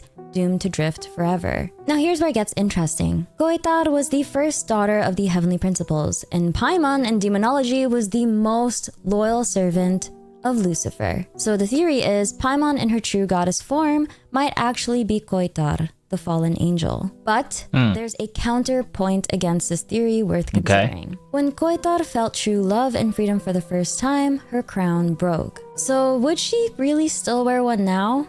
Probably not. And that's the extent of the theory for now. Again, take it with a grain of salt. And as for what happened to Koitar afterward, well, that's a theory for another day. Because there's a chance she isn't. What if Paimon is the moon who failed to rise, the Silly Queen, and Asmodee? The Night Mother from the Pale Princess and the Six Pygmies. I've actually tried analyzing Paimon's constellation trail before, and maybe you can see it. I don't have enough knowledge to know what the consequence of that is. I found two constellations that might be in their trails, Calum and Cassiopeia. Note that Cassiopeia isn't an exact match, it's just the closest resemblance I could find. Calum is a faint constellation in the southern sky. Its name means chisel in Latin, originally called Calum Sculptorium or the sculptor's chisel. Interestingly, it sounds almost identical to Calum, the Latin word for sky or heaven, which feels fitting given Paimon's celestial theme. In Greek mythology, Cassiopeia was a queen of Ethiopia and mother to Princess Andromeda. Her tragedy begins with her pride. She boasted that either she or her daughter was more beautiful than the Nereids, the sea nymphs beloved by Poseidon. As punishment for her vanity, Cassiopeia was later placed in the heavens as a constellation, forced to circle the sky eternally. Because of the way her constellation rotates around the North Star, she spends half of each night upside down. There are countless theories about Paimon, and even though we're pretty deep into Genshin's story now, a lot of them still hold weight. And maybe that trail of stars we see isn't just tied to the moons, but the things that are under Celestia's control or things beyond the false sky.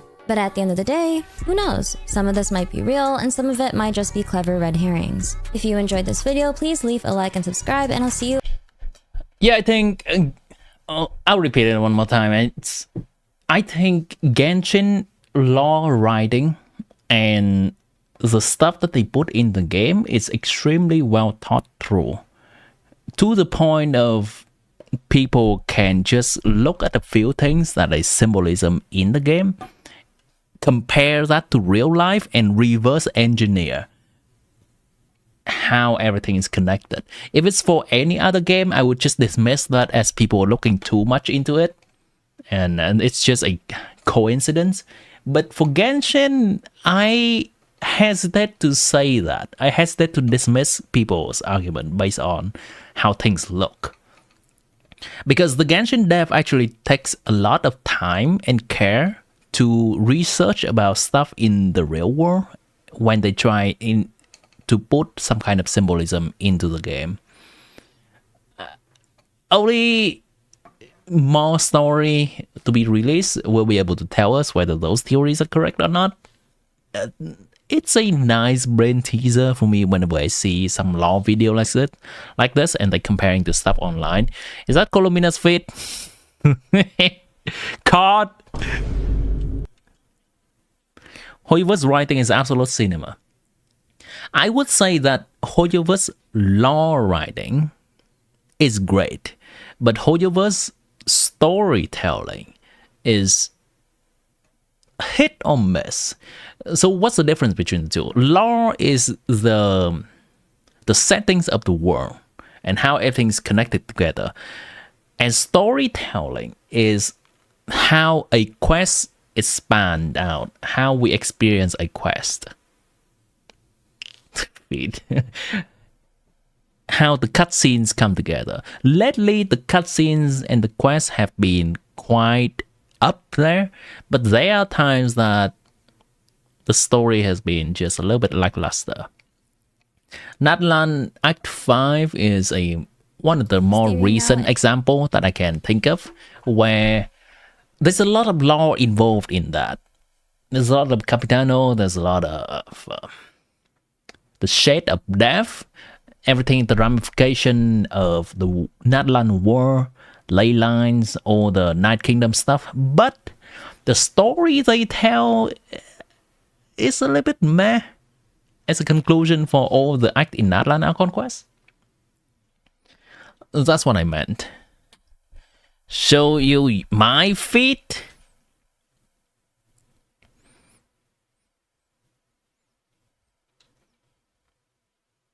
I require a $100 donation. And we can think about it OnlyFans. And nod-krai. However, that is premium subscription territory. Take it with a huge grain of salt. Paimon actually shares a lot, lose both body and mind, becoming Seelies, doomed to drift forever. Now here's where it gets interesting. Goitar was the first daughter of the Heavenly Principles, and Paimon in demonology was the most loyal servant of Lucifer. So the theory is Paimon and her— Oh boy. Do you have time to watch this? That's a 40 minutes video. Holy crap. Is Chai the third descender? I think this video also, I think I may have looked through this before. Not thoroughly though, but probably not something to watch in its entirety on stream. I can probably just listen to it when I have dinner one of those days, and we can talk about it afterward. Music React, you have 2 songs. Alright, go ahead. Give me the songs. And hopefully they're not copyrighted.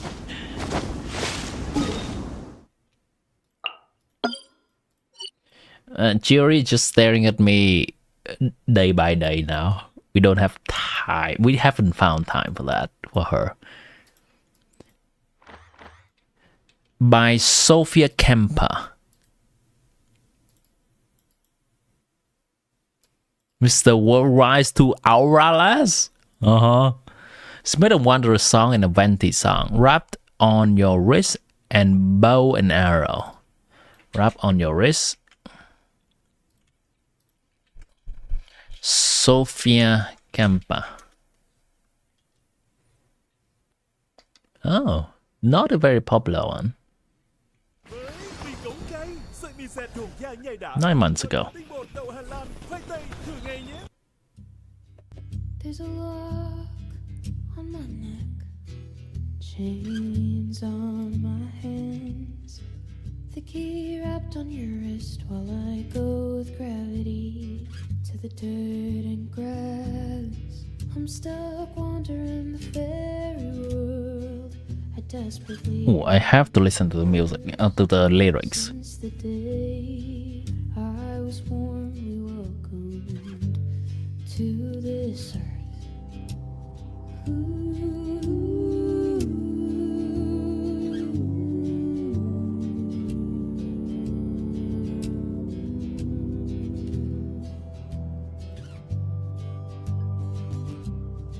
I try not to think of my name. It gives me a very familiar ache. Fingers surround my bones while an army of strings suffocate my nape.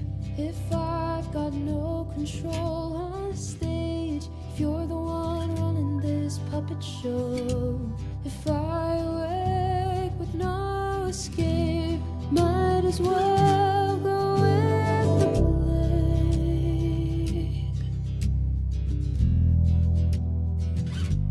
It's a nice song. Some of the lyrics are missing.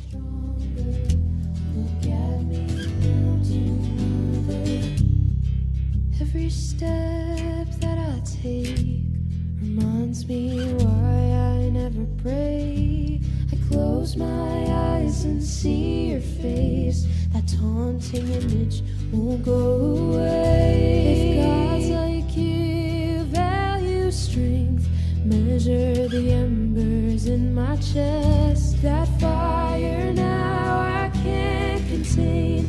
You must think it's such a shame. Your creation's gone to waste.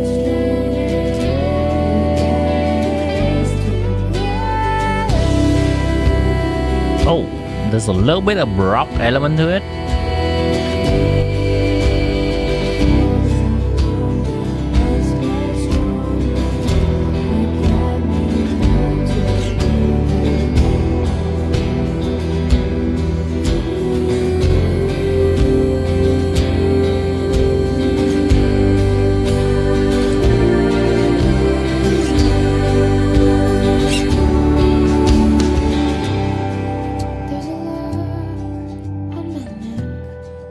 Chains on my hands, the key wrapped on my wrist while I sit and watch myself slip.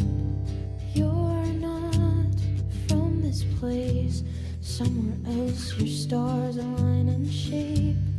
If I trust you with my name, promise I won't end up betrayed.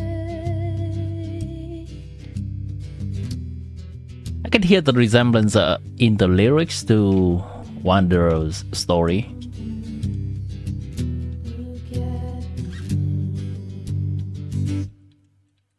It's a nice... Oh boy, that's an ad. It's a nice song that I can see myself listening to. Probably on a night drive or something similar. Bow and arrow. Have I seen the new station Lex? There is a new station Lex. Oh, or you just mean about the next patch station? If that's the case, yes, I have seen it.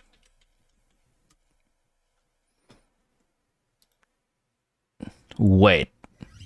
This has literally 41 views? Damn. How do you even find this? Ari. Is this a friend of yours that you know about that makes this kind of music?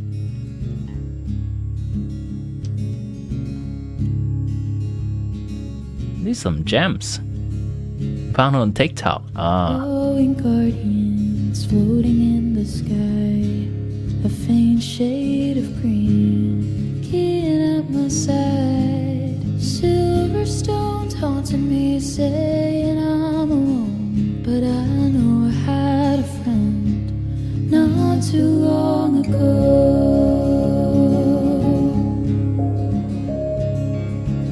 Storms and shadows, a poet's dream in clouds, wishing for the good, to see the birds near the ground. Though I don't quite know yet what form I'm to take. Maybe you are Soviet camp.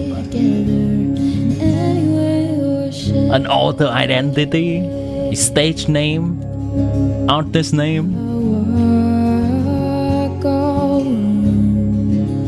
Till the asphalt comes undone, I'll tread, I'll sprint again. That's what a Soviet camper would say.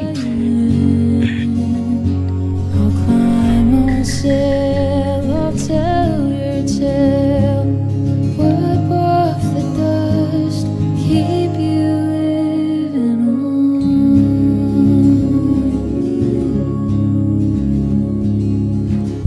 Many sleepless nights, tavern streets and bars, I'm drunk out my mind, singing till I drop.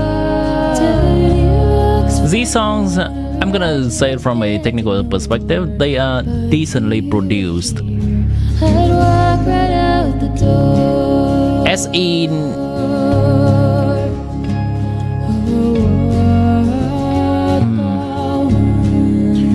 you can hear the lyrics, the voice decently well with all the instruments on site, which indicate at least an intermediate level of knowing what they're doing.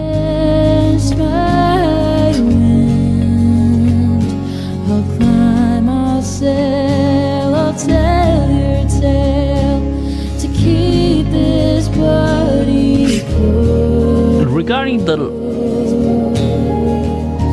every song I sing, pen and ink, it's your bones in my guitar strings. You know what? I am not that knowledgeable anymore about music, so I'll just It's a nice song. I'll just keep it at that. My knowledge on music is rusty these days. Riding endlessly till the sky grows dark. Quiet fills the air around you and me. Laying on the dirt, a guardian's gem to keep.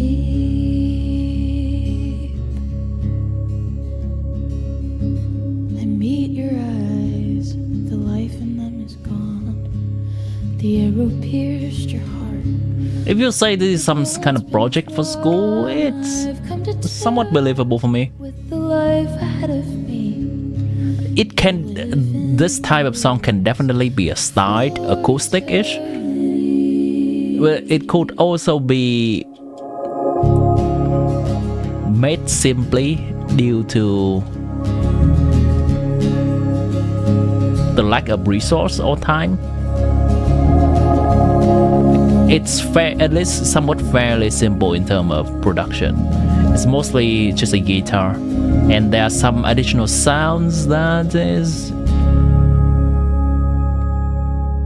It's sitting somewhere in the intermediate for me. Can definitely be styled. Giảm stress phải không? But without getting into too technical stuff,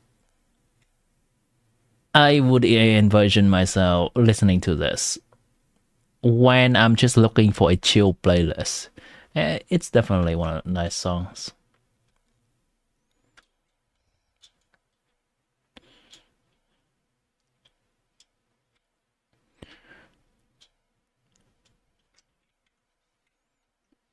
I have not heard the lyrics towards the end there. Let me try to listen to it again.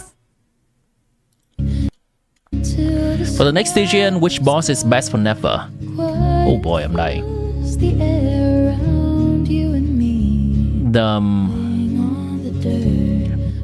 Baptist is very easily killed by Nefer.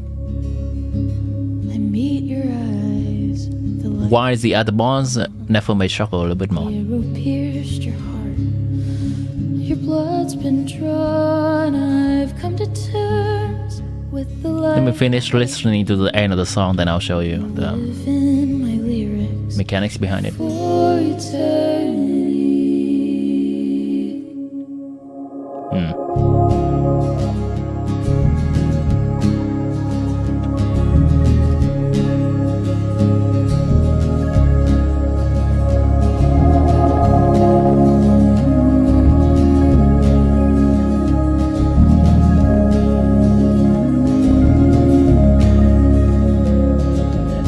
Creative lyrics writing there.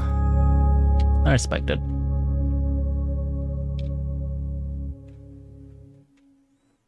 When was the next station?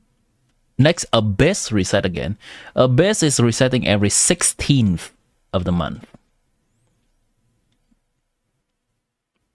So that's gonna be a while. It's gonna be about 3 weeks until it is resetted. Okay, I'm gonna need 5 more of these star conch things. One.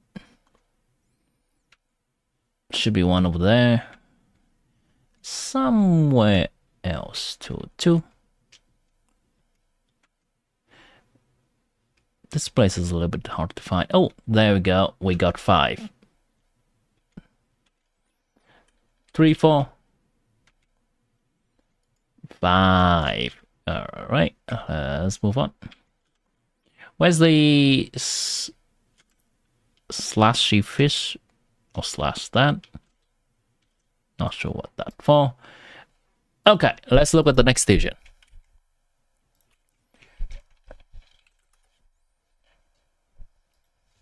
She's so cool. She's very cool. Are you thinking of going to some singing classes? You definitely have the passion for it.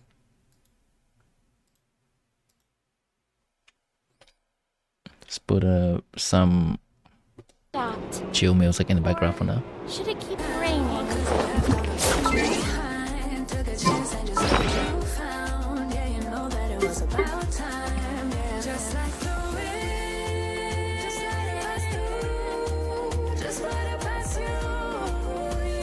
Wait, they have a vertical format now. This does not look that well. Anyhow, this boss is going to have an electro shield, a pyro shield, and a hydro shield. Electro shield can be broken by Dendro, pyro shield can be broken by hydro, and hydro shield is very easily broken by Dendro. So pyro hydro will be able to break this. Cryo hydro will also be able to break this. Electro can be broken with cryo. Hydro breaks pyro. Cryo can also break hydro. Other than that, after we have broken the shield, it's just damage. You're just excited for Varus's shield, it's gonna be feeling good. There's also something that's this is 5 million HP, this is 4 million HP, this is 13 million HP. Where's my done thing?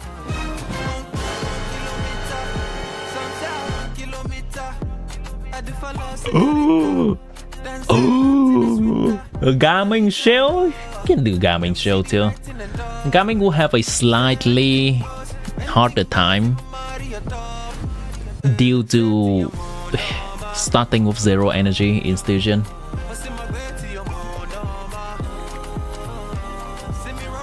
But if you build him well enough, I think he can still clear Fearless. I would definitely try Clearless with my gaming. 23 million HP dire.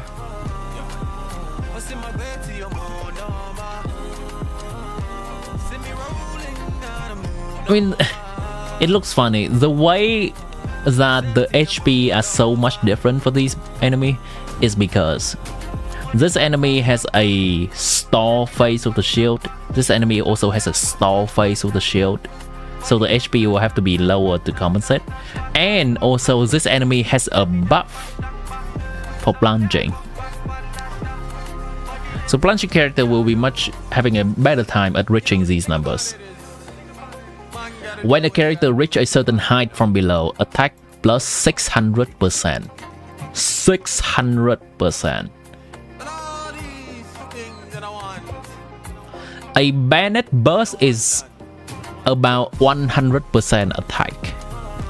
This is 6 bayonet bursts on top of each other, stacking for jumping up.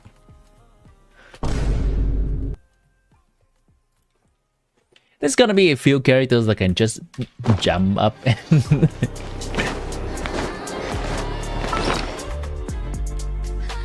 I expect next station to just have a lot of attack scaling character that jumps between their attack, even if they're not plunging. I expect to see Alekino just jump randomly as well. I expect Flames to just jump randomly, even though he cannot plunge. There are quite a lot of characters that can just randomly weave a jump in. Raiden can just jump randomly in her attack string. Hold on.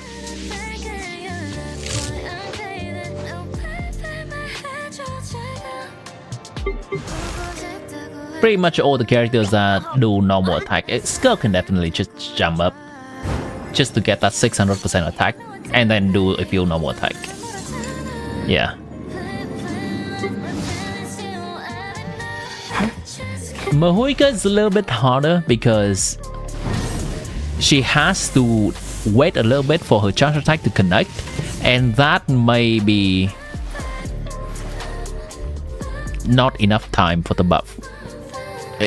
They obviously have thought about this.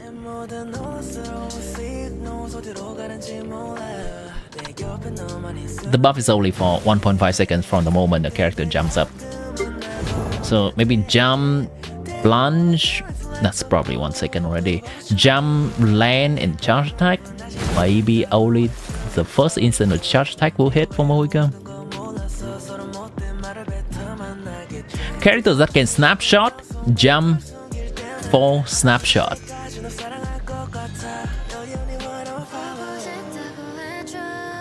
Xiangling will have a worse time because Xiangling actually does not snapshot until she finishes her entire burst animation, which includes the spinning around with her spear 3 times and then the burst goes out. So I think that's gonna exceed the 1.5 second limit.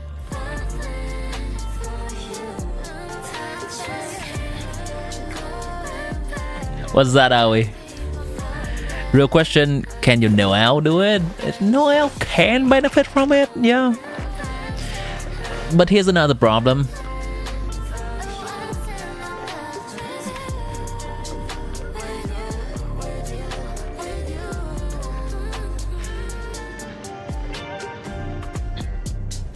This is going to be the enemy.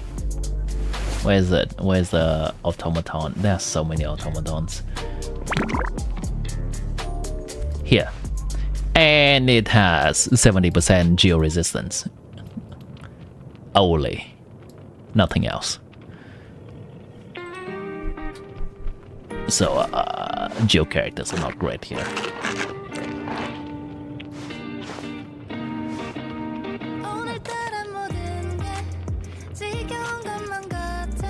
Toad Descender is even more fucked. Did someone watch the video?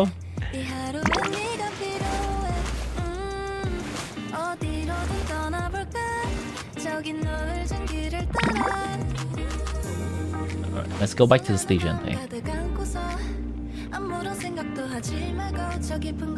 This is the Durin shield. Durin can technically also play into this.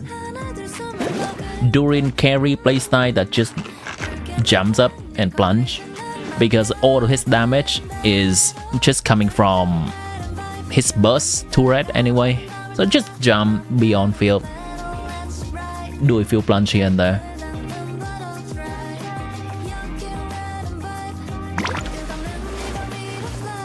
This is the thing, the only one that Durin cannot really play against.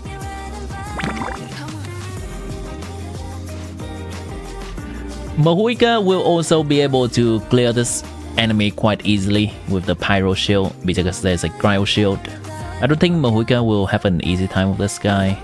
Mahuika can probably play against this with some weird jumping tech, but people may have to figure that out. Skirk will have a good time with this guy because cryo is good to break shield, cryo hydro. And Skirk can probably also do some plunge BS in here. Who's Nessie? Nessie is a viewer. And that is appearing from time to time. She's a cool one. And also a close friend of Aoi.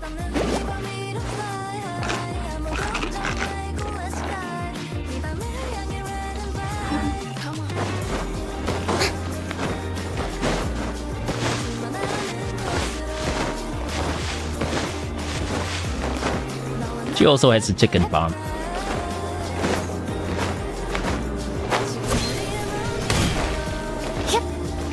You thought Nessie is my mother? Sure. Sure. I do love myself a sugar mommy.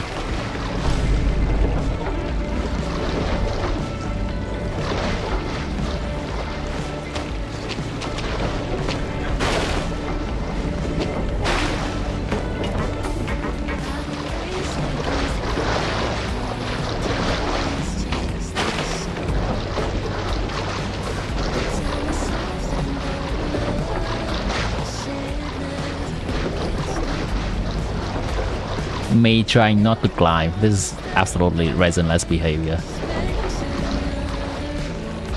That's the bird mommy she is.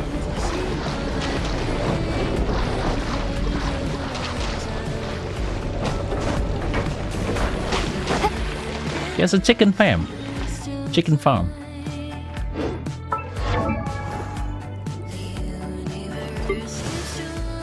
All bathed in the light of Nessie indeed. And the redeem Nessie joke is just from the one time where everyone is hoping that Nessie shows up for one of the stream. People are joking about we can redeem Nessie to be here. That's the gist of it.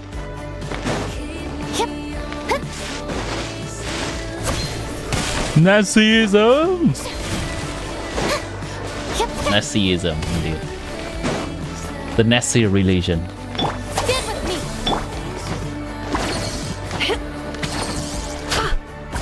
me. You are indoctrinated now? There we go. Oh, it takes a little bit of convincing, Chad. We're all ours now, are we? Chad, I'm gonna value my beauty sleep right about now. It's been a fun stream, chatting about the new characters that are coming next patch. We made a tier list regarding all the changes that will happen next patch and how it impacts everyone, every characters. Also watch a few videos regarding the lore.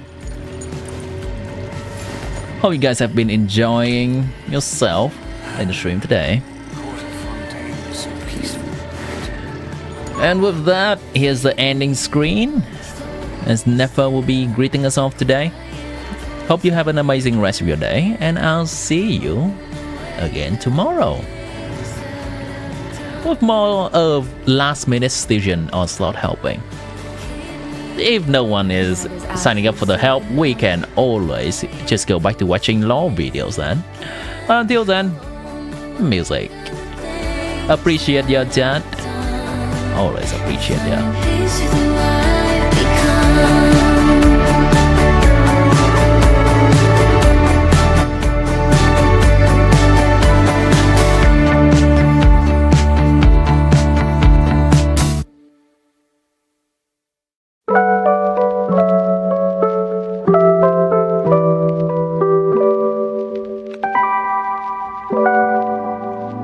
Girl, you got me down so bad. I can't say enough. She pull up with that new thing. Please don't fall in love, 'cause I think of you all day. Yeah, I was running through my brain, can't be nothing. 'Cause I just know you got me thinking about forever. Got a crush, crush, crush on you. I just wanna be your only crush, crush,